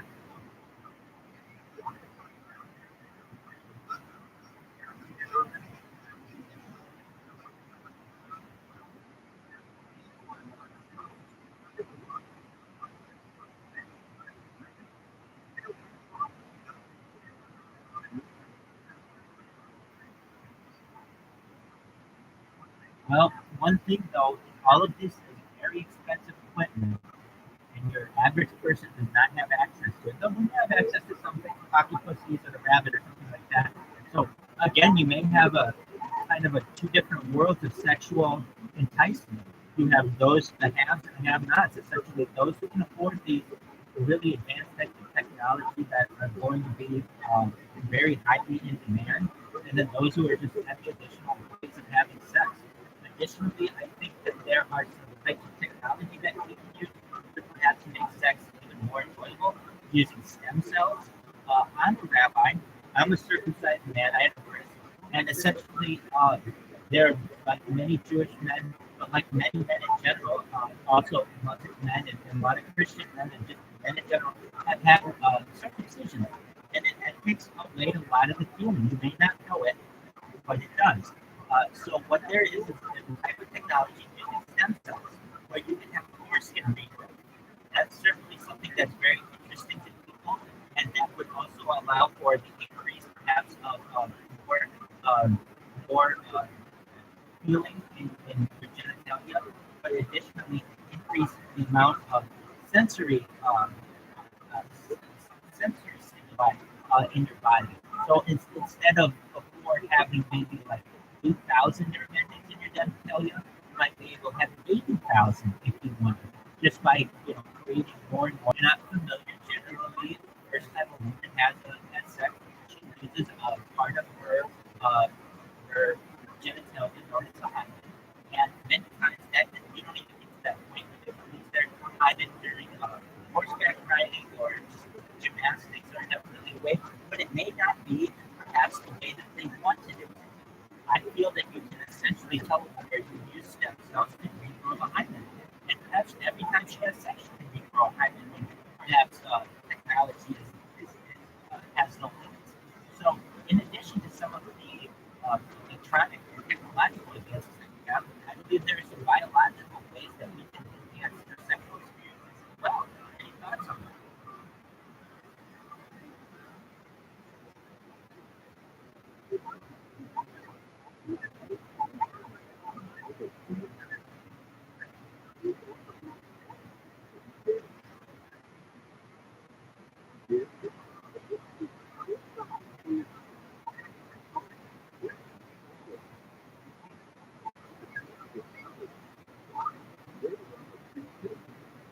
No, we're having trouble hearing you, but I think I got your point. Yeah, you're right. Regrowth, breaking a hymen every time you have sex might be a messy situation. You're absolutely right. But perhaps a woman is in a relationship with a new partner and they want it to be something special. So perhaps maybe just the first time that they're with the person, perhaps on their wedding night, whatever it may be. But essentially, there's this idea that many women did not really most of their first time was not an ideal situation, and they wanted it to be, but there's no way to get that kind of back. I'm saying that with the right types of technology, you absolutely can. Additionally, using stem cells, I believe that you'll be able to have a larger pure man genitalia. So that means, like, thank God I'm happy with what I've got. But that doesn't mean that I don't want to necessarily have a bigger dick if I'm able to. And so, essentially, I could foresee the use of stem cells and human growth hormone in order to increase genitalia size in humans. And just to give your partner a more pleasurable experience. I think these are definitely options out there. So when people, and then there are people who have like some kind of like medical condition. Maybe they have like they have small genitalia or not misformed genitalia, and this definitely happens. What do you do in this case? Well, currently, sometimes those people cannot reproduce, and that's an unfortunate set of circumstances for that person. I look forward to a day where we can take biology or cybernetic advancements and be able to allow for everyone to have more pleasurable experiences. And if not everyone, at least those who have the capabilities to be able to do so. I know these are quite interesting topics, but I'm loving the discussion. And we can have such open and honest discussions about sexuality and human sexuality. Um, I, but I'm in agreement with you. You that Elon Musk for that. That's thematic. What do you think of all that?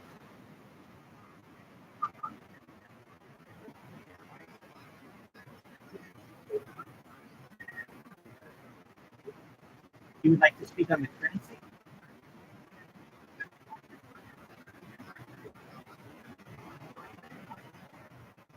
Absolutely. Absolutely. Go ahead. What would you like to say about it?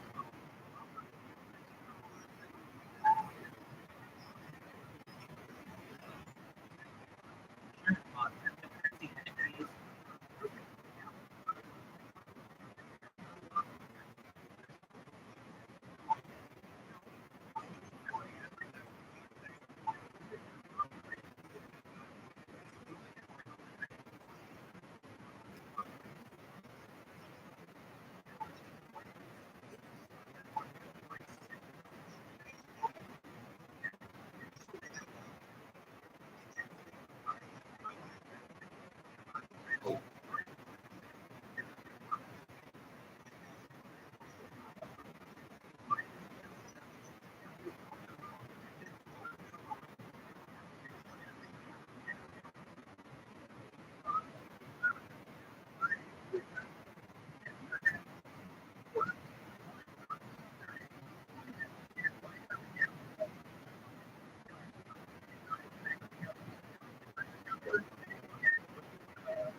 Absolutely, but you know what? Honestly, I want to make sure that I do it in a proper manner.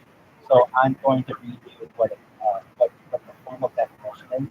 So a blockchain is a distributed ledger with growing lists of records, blocks that are securely linked together via cryptographic hashes. So what does that mean in layman's terms? Each block contains a cryptographic hash of the previous block, timestamp, and transaction data, generally represented as a Oracle tree. Data nodes are represented by the timestamp proves that the transaction data existed when the block was created. Since each block contains information about the previous block, they effectively form a chain with each additional block linked to one before. Consequently, blockchain transactions are irreversible in that once they are recorded, the data in any given block cannot be altered retroactively without altering all subsequent blocks. So what does that really mean? It's a decentralized, distributed, and public ledger that is used to record transactions across many computers so that the record cannot be altered retroactively without the alteration of all subsequent blocks and the consensus of the network. So essentially, it's a public record of a type of transaction that has gone on. And so for those who don't know, essentially cryptocurrency is based on the blockchain, and therefore also NFTs are based on the blockchain, where it's essentially a public ledger that's decentralized and distributed that's used to record transactions. Ernie, did I do a sufficient job explaining? You have,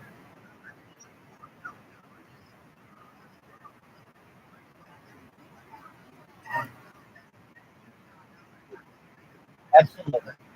So it would be like the whole world was looking at a chalkboard, and the chalkboard is the ledger, and we're all able to see what's going on the chalkboard. And if anybody wants to change anything in the chalkboard, we all are visible. We all have access to it at any given time, and you can't go erasing anything without erasing the entire board. Is that a layman's way to do it?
there are attempts. There are attempts. I mean, um, you have to report like cryptocurrency for tax purposes. That's some type of regulation, but generally it's decentralized. That's the benefit of it. And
we only see money as having any value. We can understand that at least when it comes to the Federal Reserve note, it has only been in effect since December of 1913. Prior to that, there were individual banks who would issue types of currency, but essentially you did not have the greenback system, but you did not have one issuing vendor like you currently do an institution. But don't forget, the Federal Reserve is a private bank. It has private ownership. It is not technically a part of the government, though everybody thinks that it is because it has the word federal in it. It's as federal as Federal Express. Don't ever forget that. The Federal Reserve is as Federal Express. It just has that in the name to give it some punishment that it has work. But really, what it prints off is a fiat currency. And what is that? Essentially, it's a currency that's not backed by. Originally, it was backed by gold. You'd be able to take a dollar bill and get back an amount of gold back. Essentially, though, that changed in 1971 when the dollar was no longer tied to the gold standard. And so since then, go ahead.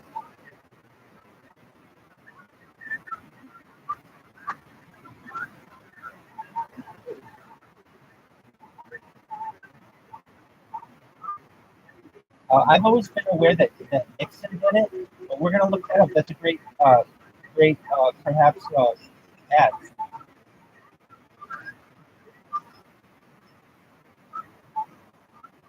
That's right. So we're looking at it right now. At least it says the U.S. abandoned the gold standard in 1971 to curb inflation and prevent foreign nations from overburdening the system by redeeming their dollars for gold. Uh, Now, there was also the idea in 1933 that bank failures during the Great Depression in the 1930s essentially made it so that United States citizens made it illegal for them to own gold. But to my knowledge, it was August 15, 1971, President Richard Nixon announced the severing of links between the dollar and gold as part of the broad economic plan. But you're saying it happened perhaps in the 1960s. Can you tell us more about that?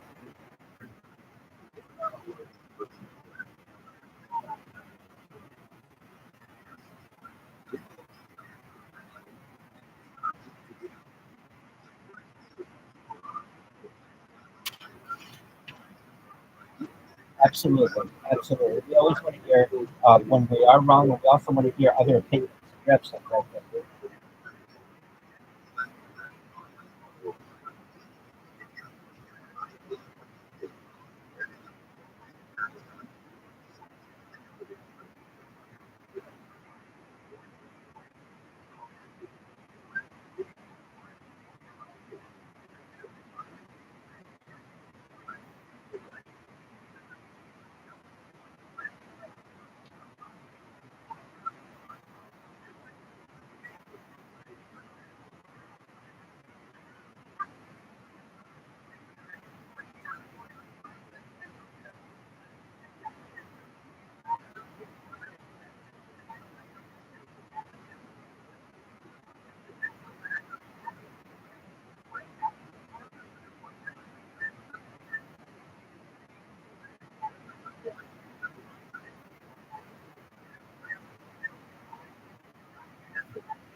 very well. Thank you for the information. And but I think we're in agreement that the current dollar is not tied to anything. So we can essentially print as much of it as we want, but it has no value. So what you should understand is that in 1913, a $1 bill has, in 2023, is $100. Basically, $1 in 1913 is worth what is the equivalent of $100 today. That's 99%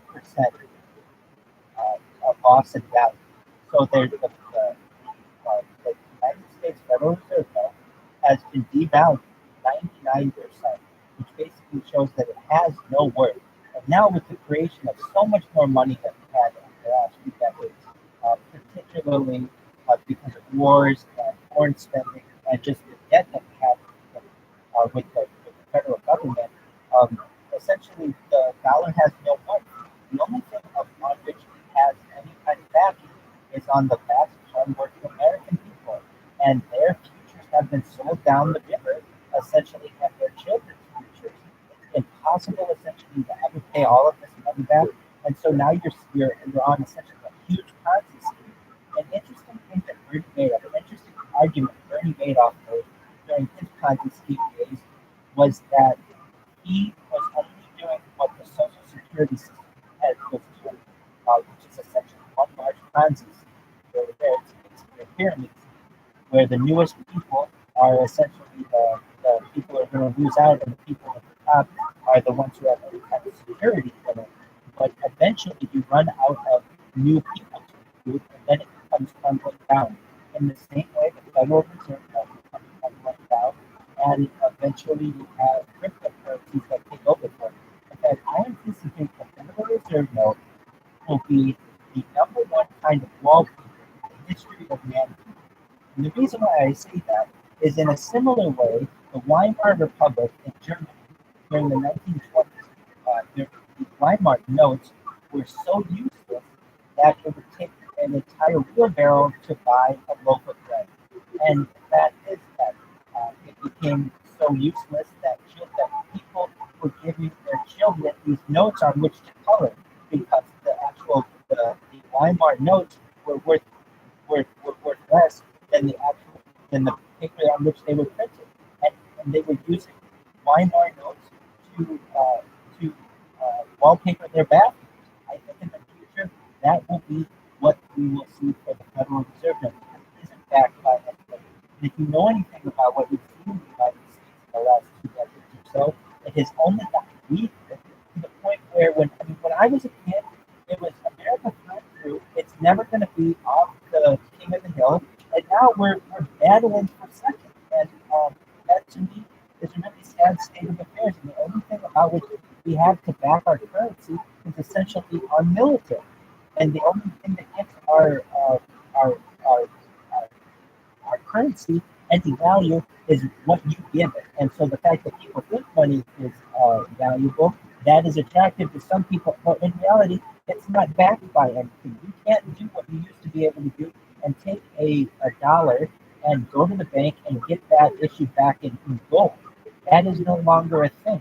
So essentially, it's just a useless piece of paper. And now when you see the runaway of inflation, your typical person who may have in the past had the opportunity to provide for a life for their family will no longer have that opportunity, simply from the fact that inflation makes it impossible. People refer to inflation as a hidden tax, and it most certainly is. There's a reason why things are so much more expensive at the store than they were 10 years ago. And that is simply because of inflation. And with that, I'll take anyone's opinion or thoughts.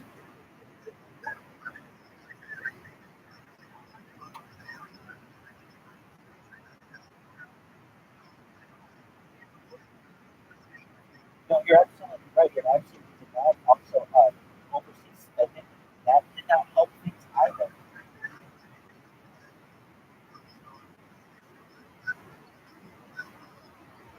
I absolutely understand. But if you want to know, the single largest investment that the United States has year after year is defense.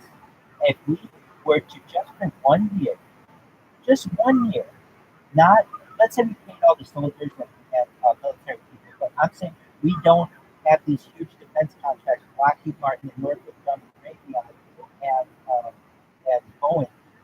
For 1 year, we would be able to provide for our educational system for more than 10 years. But nevertheless, every year we need more and more for defense, and that is to invade other countries. If you look at how much the defense spending is in comparison to the rest of the spending that we have in the United States, it is, just one moment, I'm pulling up the most recently, we spend 731.8 billion on defense spending. That's approximately about the same as the remainder of the world.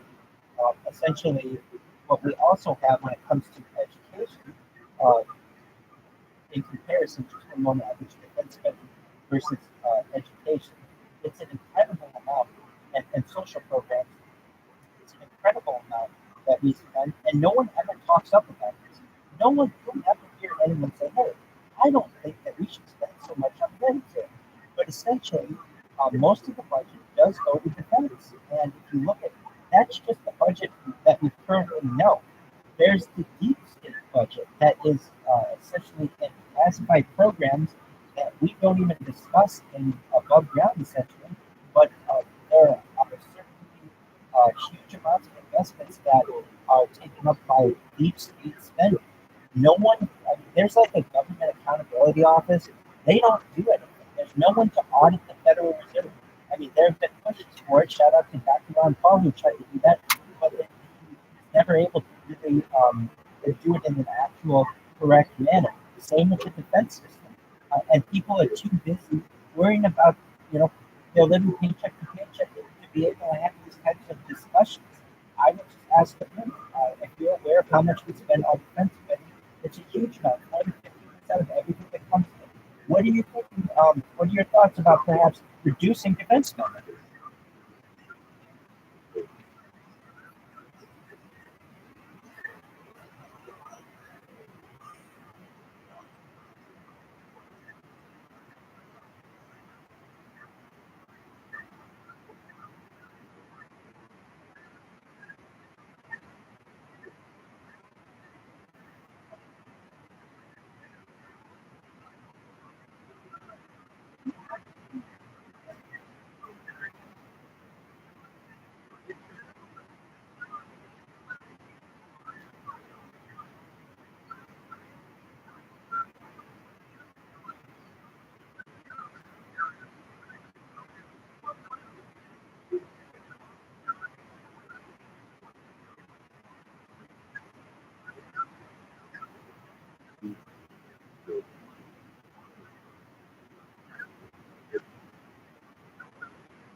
I agree. I agree.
Go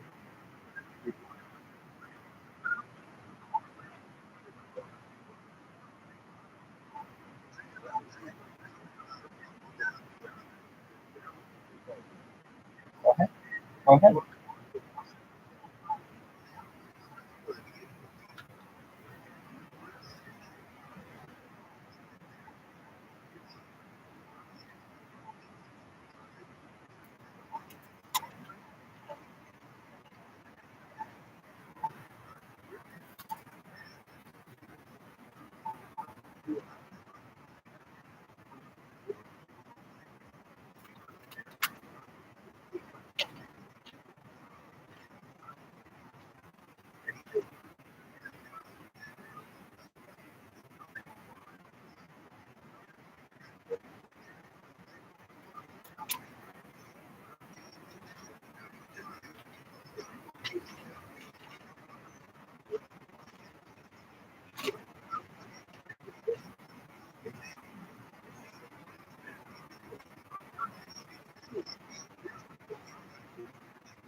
My apologies, Ernie. I accidentally hit the mute everyone. Go ahead. I'm so sorry.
on absolutely insane and normal, and I agree with what you're saying, and I think that's accurate. Ernie, I need you to hold down the space for a little bit. I've got that appointment that I have to just downstairs. I'm gonna just be on the flight. I'm gonna come back and check on you, make sure everything's going with the phone. I do want everyone to know that we've been doing this for now about 12 hours. We're gonna do it tonight too. We're gonna continue this space going for as long as possible. I want the room to know that I am the king of data. I stream my life 24/7 on YouTube. You can follow me whenever you want. And we're just doing this. We're trying to bring about world peace. So please come on up, help Ernie out with some topics of discussion. If you want to talk about your NFT or you want to talk about anything, now is the time. Ernie, I'm going to have you hold it down. Thank you so much, my friend, and I'll be back in a moment. So when people join, they have the opportunity to be added automatically, and so you won't have to approve anyone. They'll just have the ability. And I'll be back too if you run into any issues. If we rug for one reason or another, I just want everyone to know how much of a pleasure it's been to be your host. Ernie, you've done a fabulous job as our co-host, and we'll continue to do it. Make sure to follow your speakers, follow the people up here. This is very interesting topics, and I just want you to know I really appreciate being with you all. Ernie, take it over.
Absolutely.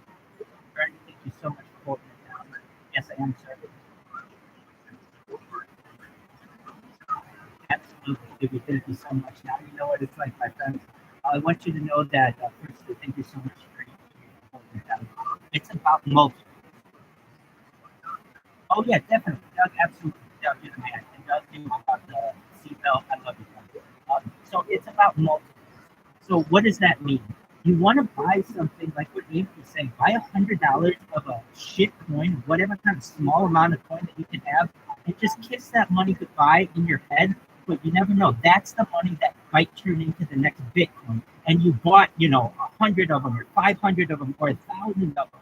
And it's about the multiples. So essentially, you want to buy something that doesn't have a lot of value now and take a little bit of a risk on it. But if you want to buy like a Bitcoin right now, because it's worth like $30,000 or maybe $40,000, because you think it's going to be worth $1 million, that's cool and that's great. But now you got to get $40,000 together to perhaps have that.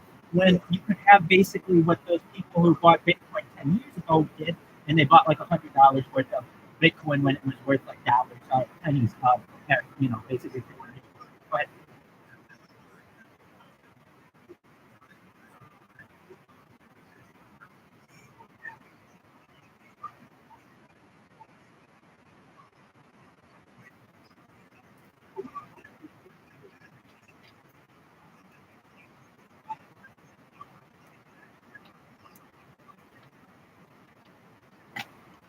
I'll tell you what, we get some beautiful stories in here, or that I've heard. So one of them, we had someone who bought Bitcoin when it was I want to say it was $9 or something like that, and they bought $100,000, something like that. I could be off on the number. I know they bought $100,000, but it was very low. I think it was between like $0 and $9, and they're worth $180 million just on that investment. Now, I'm not saying everybody has $100,000 to switch to play, but if you're someone like Avery, it sounds like Avery's like, hey, I got $100, I'm gonna blow it.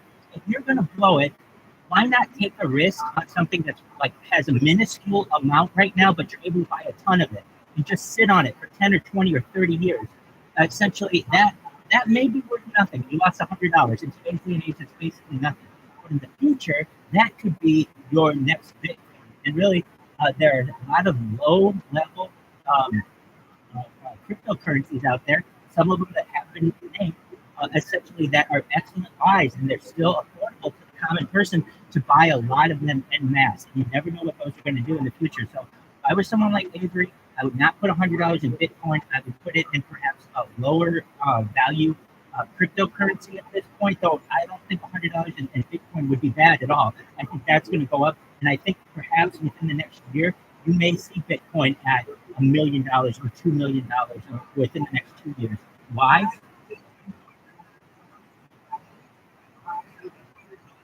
Exactly. And I see it this way though. You're still only going to have if you. I mean, like very few of us have the ability to just buy a Bitcoin, but a lot of us have $100 with which to play.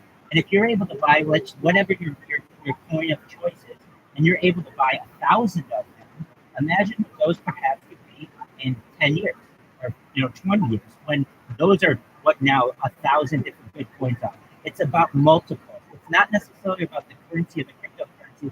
It's about what kind of multiples you can get out. When I look at this with stocks, it's very similar to playing penny stocks.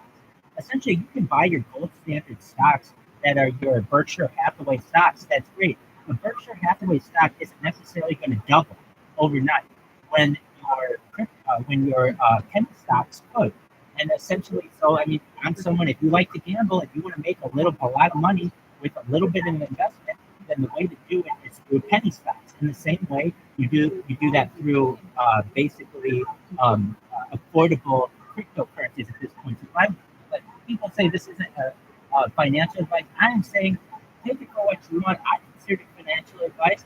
Buy as many multiples perhaps as you can for future foundation, because really the opportunity is such that the barrier for entry is so low. You could buy 1,000 of whatever Dogecoin or some other kind of coin for $100 and just sit on that. And perhaps that's the next big. It also could be worthless too, but you're not taking as big a risk on it, I think, as well. And the opportunity for it to be profitable. What are your thoughts on that?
Absolutely, and then definitely see Doug has his hand up. So essentially, I like the example that Avery has of $100. Essentially, we could buy one gourmet cookie that is $50, something like that. That perhaps may go up in value, just depending on what people want to give it value. But still, at the end of the day, you're only going to buy two uh, gourmet cookies, and that's the total amount that you may be able to have. Now, those gourmet cookies may go up in value to, let's say, eventually be worth like $300 or $400. So there are multiples there. Maybe it goes up 8 times, maybe it goes up by 10 times. Or you could take that $100 and buy 100 regular cookies, 100 smaller cookies. But if those go up to be perhaps 400 or 800 or whatever, the multiple is so much greater, and you own so much more of it that it'll be compounded. Your benefits will essentially be compounded. So When before you may have gotten, so to speak, wealthy on your gourmet cookies, but those are too expensive for you to really have a lot of them. When the regular cookies have a much lower barrier to entry, you're able to buy many more of them. And essentially, if you're patient with them, they have the opportunity to grow. It's about multiples. It's not necessarily about the value of the cryptocurrency that you have, because you can have one Bitcoin, which is great. That's $30,000. It's wonderful. Or you could have 30,000 smaller types of coins, and perhaps have like the USD coin or something like that, and perhaps have multiple opportunities for that to double, triple. It's really about how risk averse are you. If you want to turn that $100 into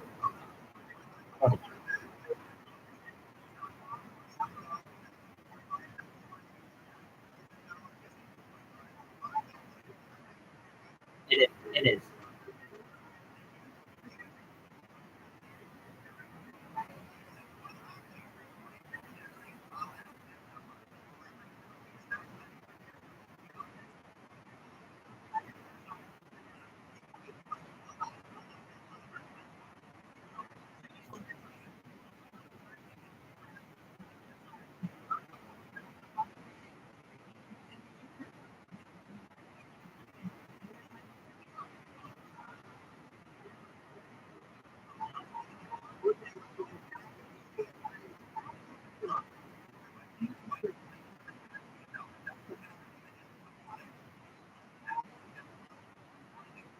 Absolutely, but I want to give Doug an opportunity to contribute. Go ahead, Doug.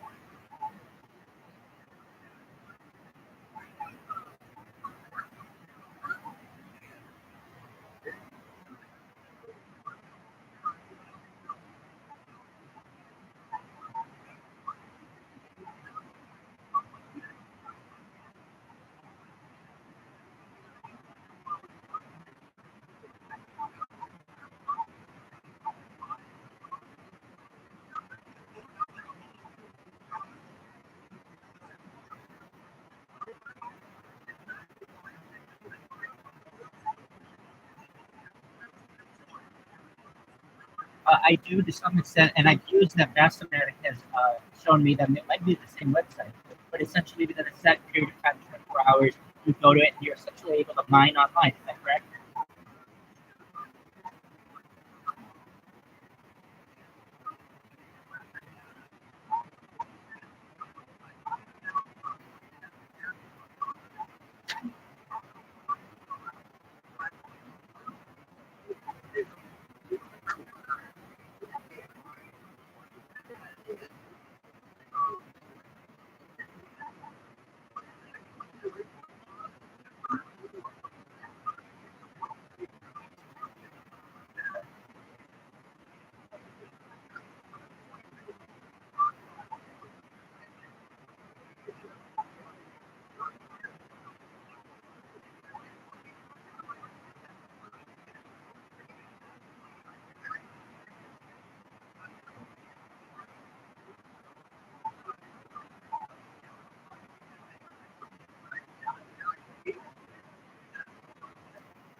Sure. I think Doug understands, but perhaps if he doesn't, essentially, uh, no, you're not. No, you're not. Essentially, it's a public ledger that is decentralized, that allows the world to basically be able to keep track of transactions.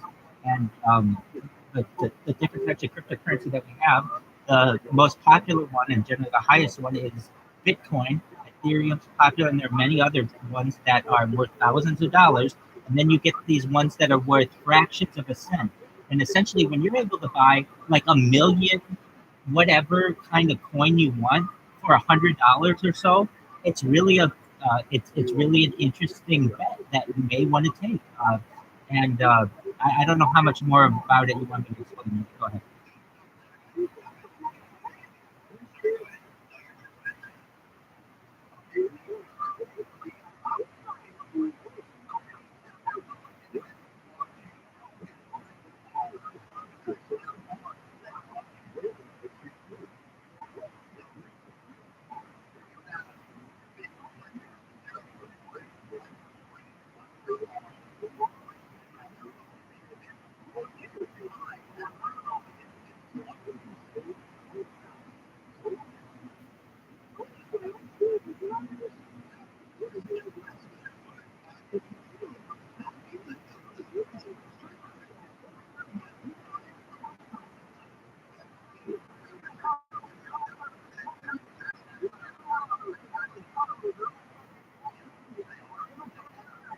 said, it seems like it has a value, right?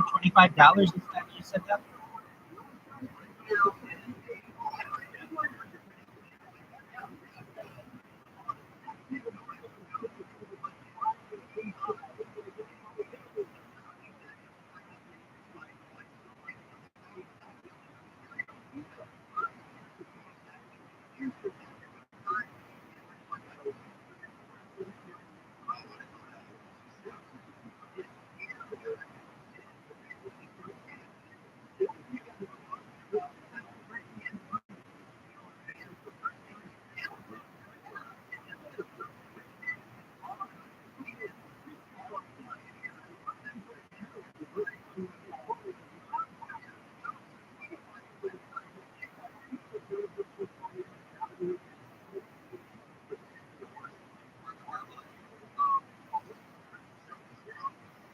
Most certainly. I think it's certainly that's impressive, and I think it's really a unique way to get users interacting with your type of cryptocurrency. I mean, really, I don't. You know, cryptocurrencies are interesting. Bitcoin has the lead right now, but Ethereum is, definitely strong. Solana strong in comparison to some other cryptocurrencies, but really, they don't have that much real value. I mean, meaning you can't eat them. They can't provide you with, emotional happiness, perhaps. But so essentially, what they are their marketing tools. And essentially, this is one. Like I see cryptocurrencies as whatever entity can market their currency the best is going to be the one that wins. So when you have what Doug was saying, that type of currency that definitely has some value, and you have users interacting with it on a daily basis, that data could increase as well, and perhaps make that type of cryptocurrency worth more in the future than perhaps current cryptocurrencies, because that one's forcing a user to log into a website or essentially go to a website to mine. I think it depends on how cryptocurrency perhaps markets themselves, and that will be how it wins out. I've mentioned before that Dogecoin is attractive, I think, to a new user if they don't know anything about it, because it has a mascot. It's got a dog. People like that. Bitcoin just has that bee.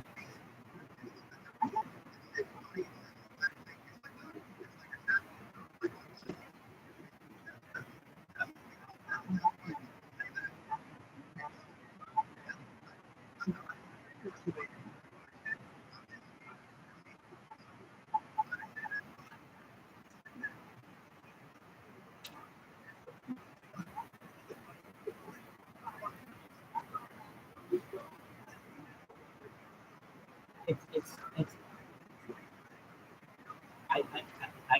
I can see it. It's one of those things. It started off as a joke, and it'll be that funny thing in the future that, hey, if all cryptocurrencies are equal, why not go with the funniest one and the most recognizable one? Essentially,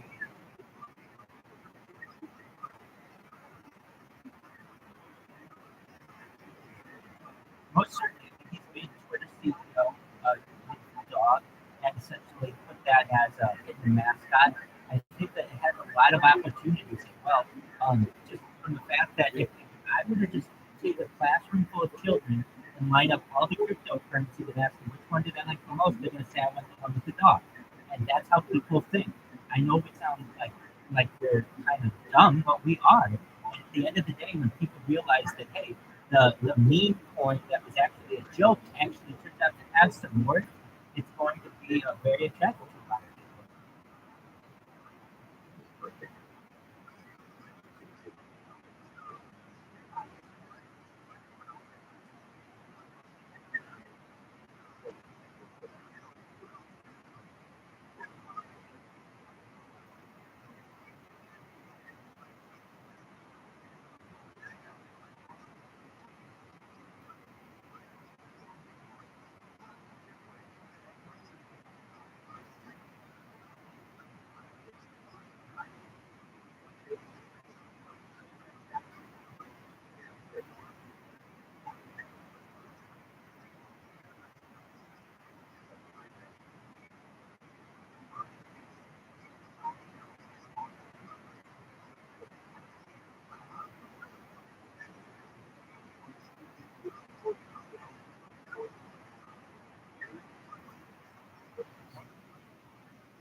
you repeat that last part? How was it?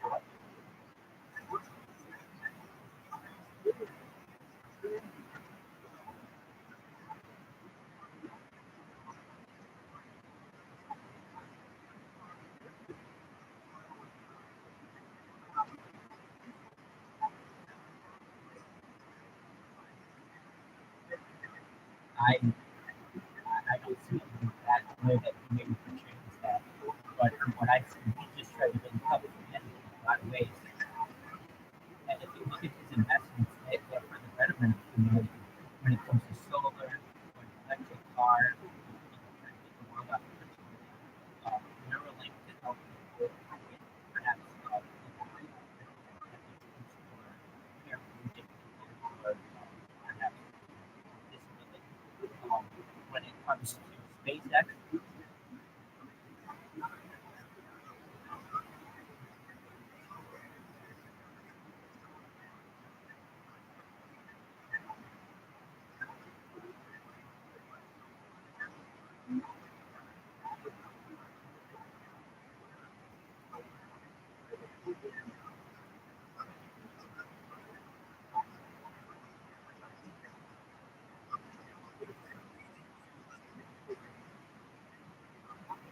now he does have some interesting things.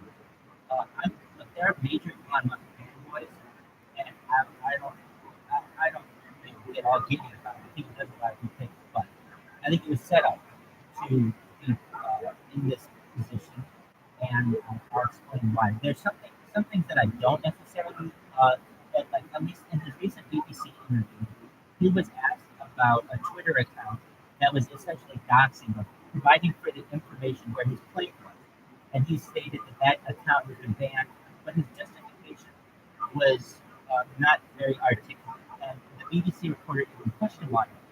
Elon Musk said, "Well, I feel that doing so is doxing an individual. You shouldn't be able to provide their real-time locations." But it's like, wait a second. People have provided real-time locations of celebrities for many, many years.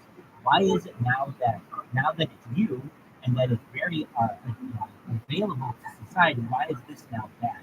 I personally think that it should be legal to be able to see where a thing is because that is publicly accessible information. There's another aspect to him that people don't understand, that people don't know. So Elon Musk's family, what do you know? South African, what else? Yeah, if you ask him, what was his family, you're like, what is his mom? Lots of mom. Yeah. But if you really actually look into it, at least this is according to ChatGPT. This isn't mine, but this is just what you're going to get if you ask ChatGPT the right way. This is what you find out about.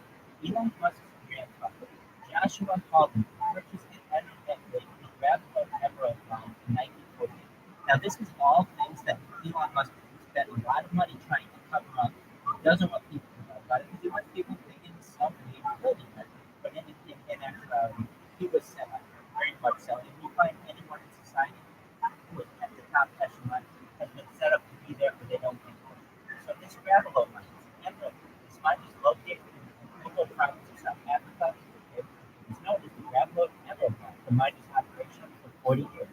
Emeralds were the mine we sold to jewelers who collected around the world. The mine is also one of the most productive emerald mines in South Africa. It is one of the oldest emerald mines in the world. Many of the emeralds from the mine were high quality and large size. The largest emeralds ever found in South Africa were from this mine. The mine employed hundreds of workers over the years, and the workers were predominantly black Africans who were paid low wages. The working conditions of the mine were dangerous and unhealthy. Miners worked long hours in kind of poorly ventilated tunnels. Many of the workers suffered from lung disease as a result of their work in the mine. Some workers were killed or injured in mining incidents. Despite the harsh conditions, the mine did provide some employment opportunities. Now, essentially, if you were to ask Elon Musk about this, he doesn't want to have anything to do with this. But essentially, his family were, I don't know how to describe it, but like modern day slave owners, but you're operating a mine. Mine owners essentially paid such low wages that they were slavery like wages. So when I say like, oh, Elon Musk does all these wonderful things, he does do a lot of good things, but I feel he was set up to do these things because essentially it's like the saying goes, you were born on third base, but you take credit for hitting a home run.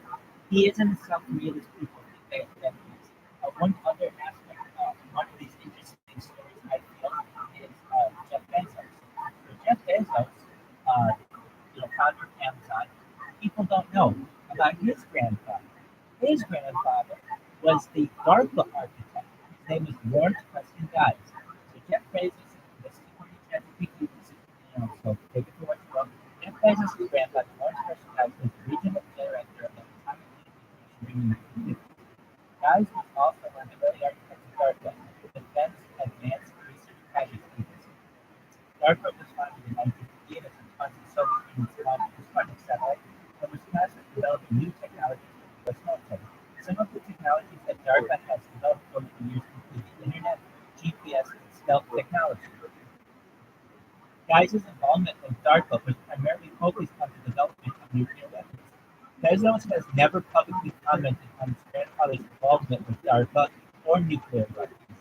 In 2015, Bezos purchased the microphone for $250 million. The Post has been known for its aggressive coverage of certain administration. And essentially, another self-made person, Jeff Bezos, who wants you to think that he started Amazon in his garage and he'll get credit for doing that eventually. You should understand, this is a meta guy, born on third base, and is taking credit for hitting a home run. When your grandfather essentially created the internet, you're not that great of a person. My grandfather created the internet. You know where we would be today? We'd be doing a whole lot better than just getting packages on time.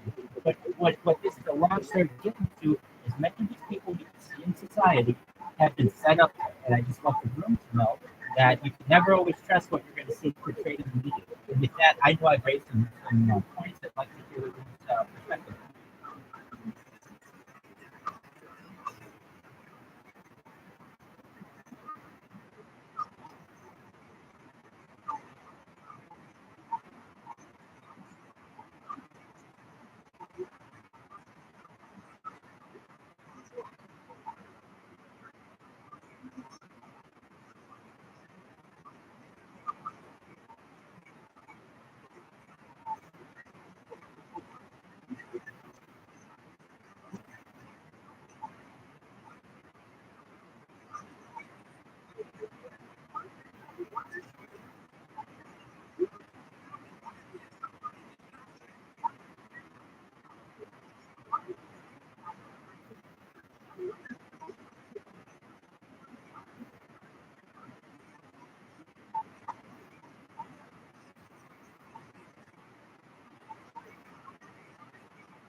I'm sorry, I talked earlier. My apologies. Just let you know I'm back.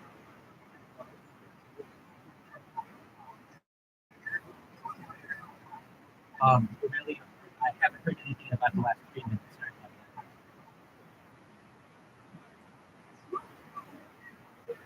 I'm interested in the space program, though. I was saying that since 1972, we haven't really done anything with it.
Right, they did. And it is one of the very few things that we have in society where we actually regress scientifically. And usually that shouldn't happen. It happened with the Apollo program, and it also happened with the Concorde aircraft. Aside from those two major projects, generally technology since the dawn of man has only advanced.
I can't. I'm on another device. Go ahead.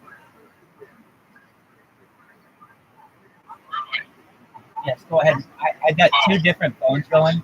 The phone that I normally use, I mean, it's been going like 12 hours. It's like overheating and it's being really slow. So I had to be on a different device. Go ahead.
Or he's just playing the long game, perhaps, which is definitely an option too.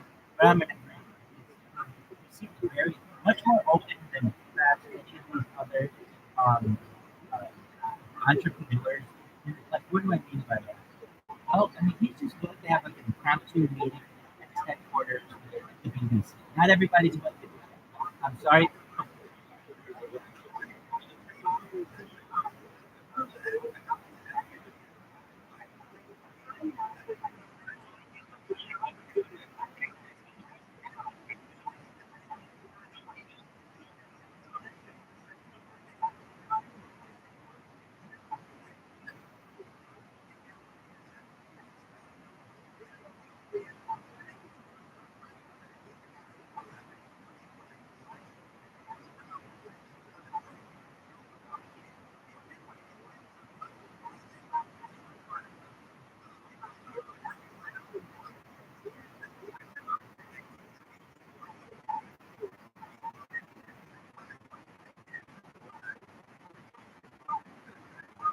Absolutely. His openness, I think, is very attractive to me, for him as an entrepreneur. And that's really probably the best thing I feel like an entrepreneur can do. Show people who you are, have interviews. I mean, he had this recent impromptu interview with the BBC where he was foremost. You look at these other CEOs, I mean, Sundar Pichai of Google, and I mean, like, this is a formal 60 minute interview. It's not randomly on Twitter where you can ask him anything. He has like basically the ability. You had to be a bigger account, but anybody could ask him a question. He's willing to interact with people, and it does seem like he's really doing it. He has a sense of humor. He'll go on a podcast like the Joe Rogan podcast, long form, have discussions, smoke cannabis on it, and absolutely create his own meme essentially.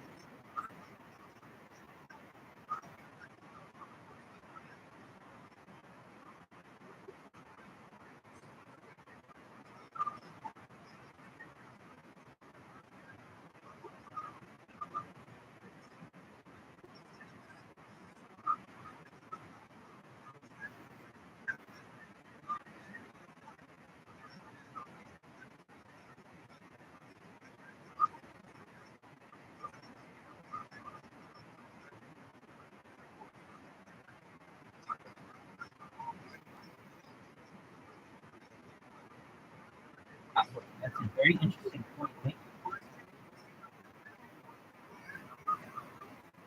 We do. I mean, they're just known as going, they're known for letting in spaces. There's Lockheed Martin. Well, I mean, one of them just went out of business. Um, Virgin,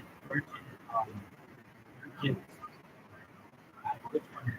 Virgin Space Systems. It's Richard Branson's company, essentially. But there are some. British Aerospace has them, but essentially they're defense contractors. And defense contractors don't market themselves traditional ways. Why?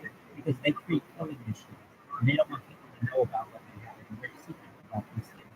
Uh, his SpaceX is a little different because it's not necessarily a defense contractor, though I guess it could be considered that. But it doesn't have the weaponized aspect of it. Exactly that. Well, SpaceX, no, it's public. It might, hold on. Oh, yes, absolutely.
Oh, go ahead. You were saying.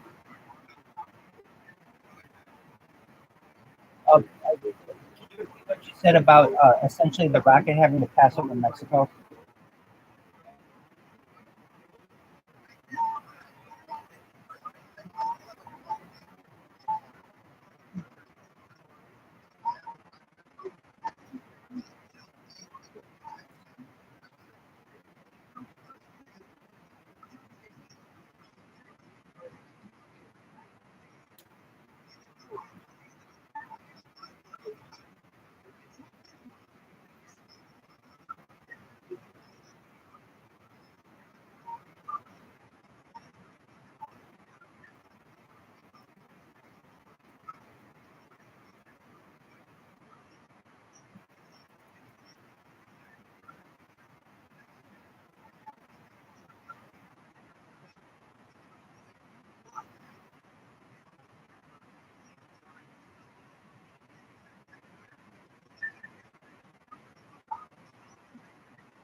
Sure. I think we make very valid points. I want you to know, Ernie, uh, essentially, I need you tonight, and I know you got an appointment at like 4 today Eastern time.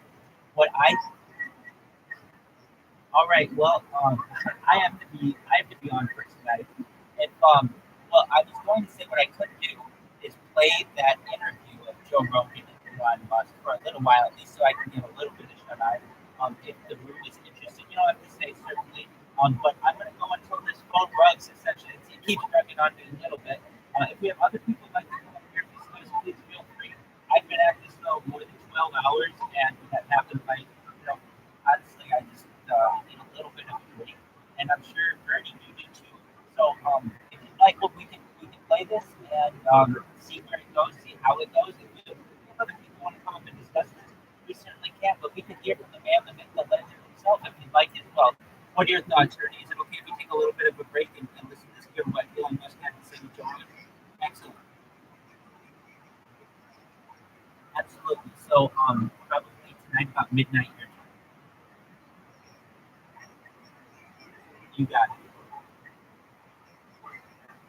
Excellent. And we might be going a little early. This room still may be going.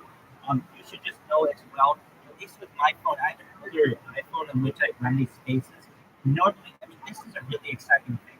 Firstly, I only started running spaces earlier this week, and the first space we had 10 people at a max. The second space we had 20 people at a max. The third space we had, which was on Wednesday night, we had like 40 people, and tonight we had over 190 in the room at once. This is phenomenal. I mean, that's how many we have right now, and I don't want to let this go. But you got to understand too that everybody needs a little bit of a break and such. I want to thank everybody for participating in this. I'm Rabbi Rothschild. I stream my life online 24 hours a day, 7 days a week, 365 days a year. We're doing our best to make people aware of our growth piece goal. And whether it happens this weekend or next weekend, it's going to happen soon. Why is that? I have more data online than any person in global history. This is a world record for the amount of data that I put on the internet. And essentially, AI is going to need this type of data perhaps in the future in order to build databases. And when it is needing a human model, I'm going to be an excellent human model because all of my data is raw. Essentially, it is unedited footage. You can watch the eat, sleep, go to the bathroom, really any aspect of human society that you know, whether, I mean, that means showering. I do it all on camera for World Peace Food. And one of the other aspects of that, the reason why I do this, I think it'll be important for future civilization, for future aspects of civilization to be able to view time and what it was like during this period of society. So with that, what we're going to do is the interview with Joe Rogan set up, and again, we're gonna. I don't know where you are in the world, but in about 12 hours or so, we'll have another one of these. We're gonna keep this room going for as long as we can. But one other aspect too, unfortunately, I can't see who is in all of the list because just again, my phone has some. Like when you get 180 people in, your phone basically starts to smoke and it gets really, really hot. So what we'll do is start this up, and essentially, if you're not familiar, this is a groundbreaking interview that Joe Rogan did with Elon Musk. This was 7 years ago. If you're not familiar, Elon Musk actually smokes cannabis during this interview. And I really thought it was an well, it's certainly an interesting interview, but I also think it was an interesting, how do I want to say, it was a very, very brave of Elon Musk to do this on camera, especially when he has stockholders. And I think it's very interesting what Bernie said about what his competitors essentially did, forcing him to, or like his companies to take drug tests because of the federal mandate on marijuana. So with that, I'm going to give anyone else the opportunity. If you'd like to say anything before we start this interview, please do. I want to thank Bernie for his time here, and I want to make sure that he gets an investment meeting for a couple of hours. And with that, we're gonna start this up. And if anybody else would like to contribute anything, please feel free to say whatever you'd like. There's open space here. But again, at least from my perspective, I know that I'm anticipating going all night tonight. Again, we did all night last night. It's very exciting just to have as much to have as many people we've had. It's more than I've ever had. It's more than most anyone ever gets.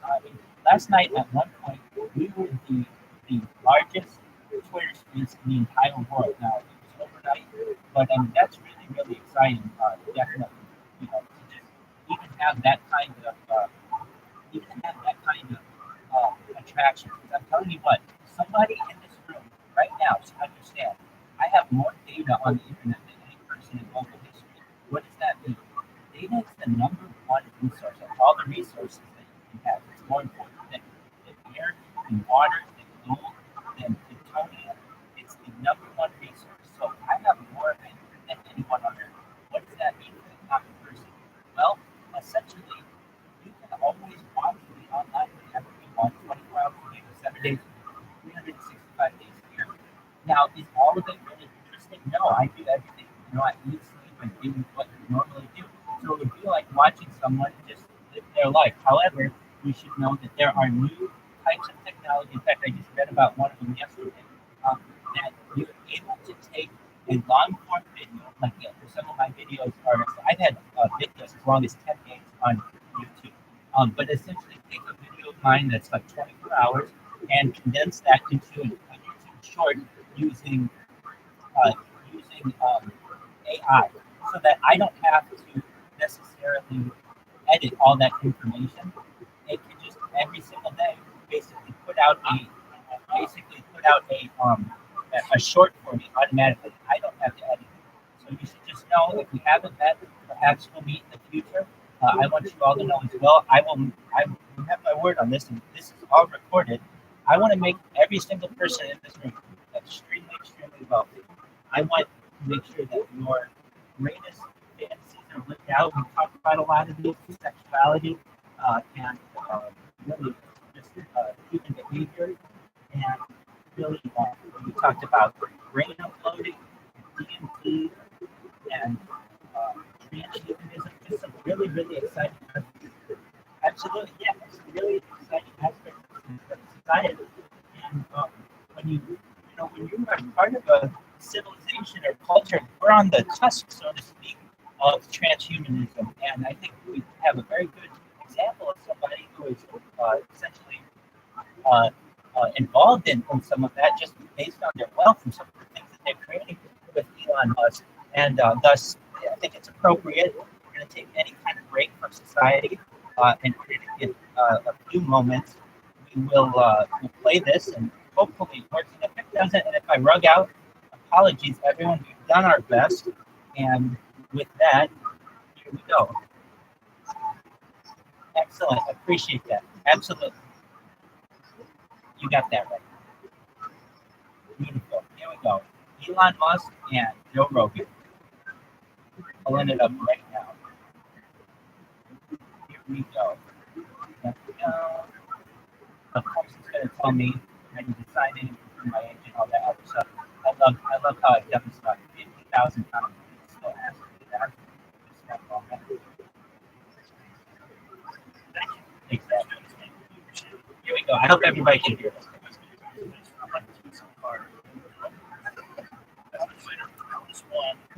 Just all the things you do, cars, rockets, all this stuff you're doing constantly innovating yourself.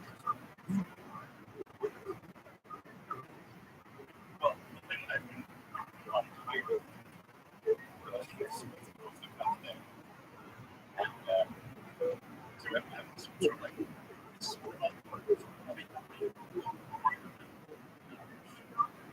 start out as a just like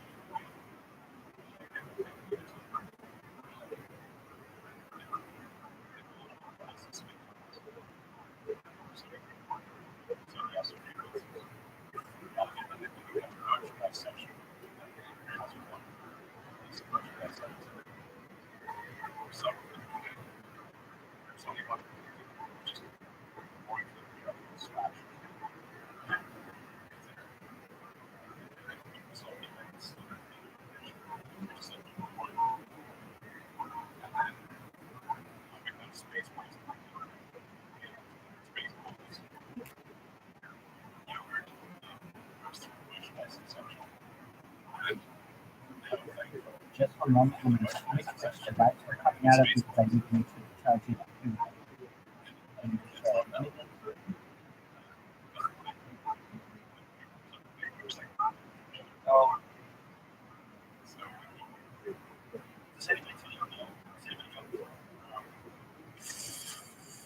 yourself.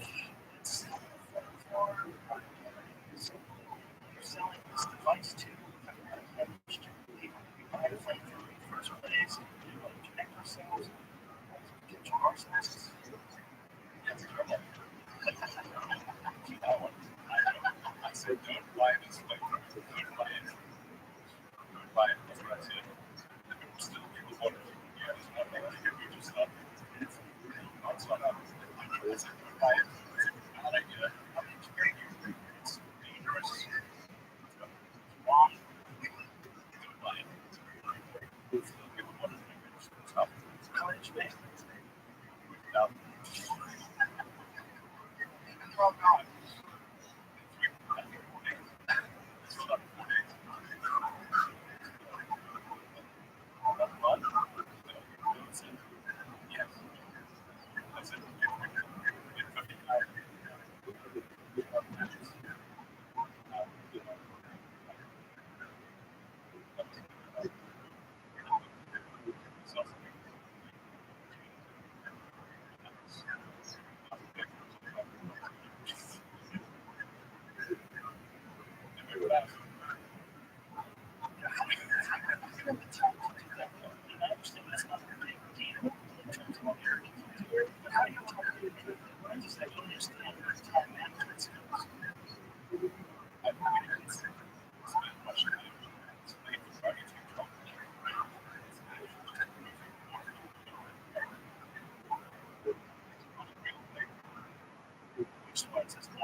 also constructive.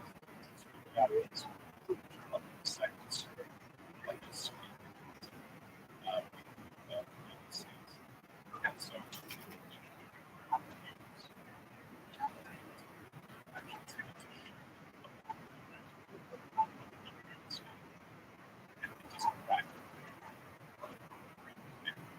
it's extremely difficult. It's five minutes. It's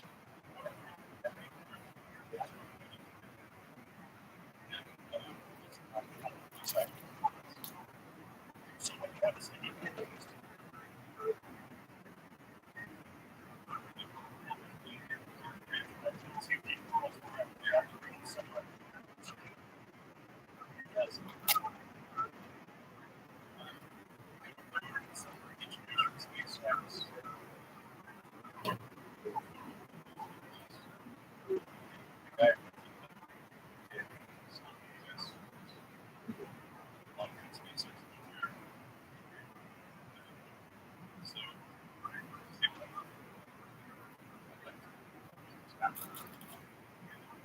so we're talking about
Tesla factory.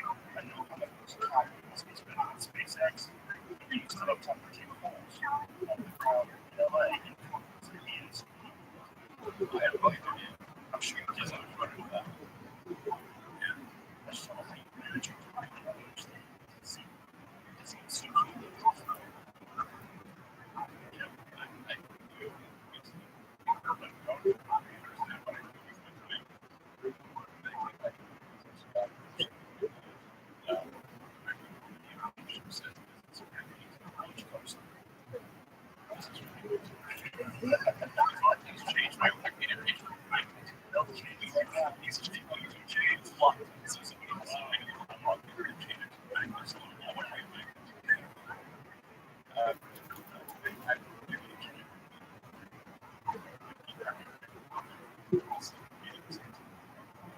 Ideas. As I talk about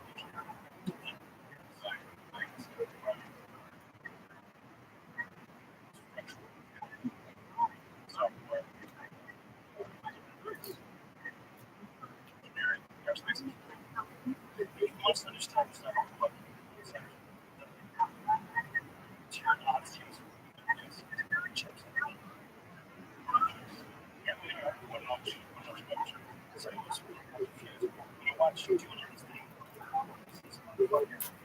first time, and I was going to change it. And all I did is, just like,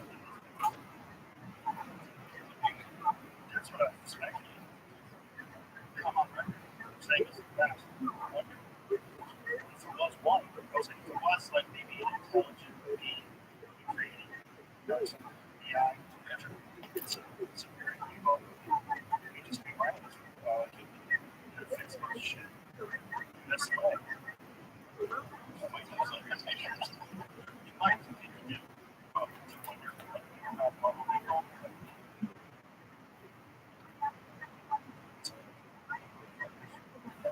Not bad for you.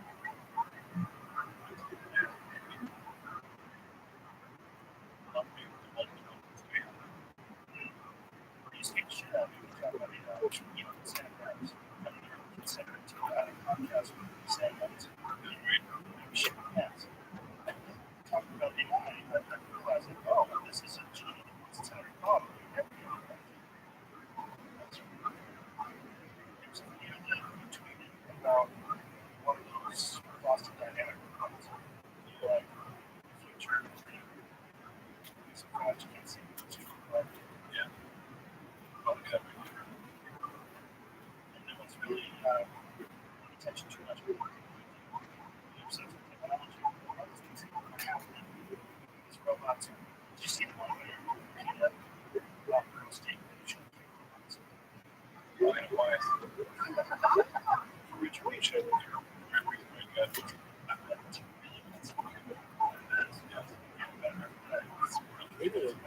honestly, I'm concerned about this. It's like AI being robots. Parts of the future. Yes. It's a mess. Used to be.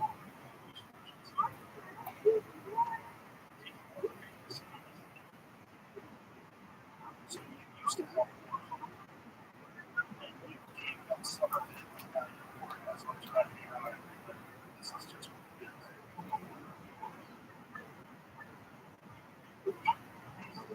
I don't think it's no. These kids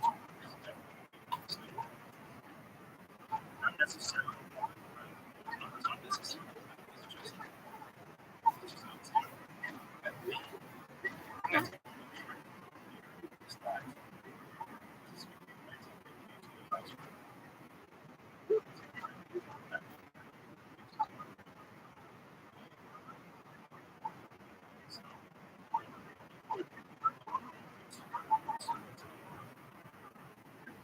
the danger is humans use the show.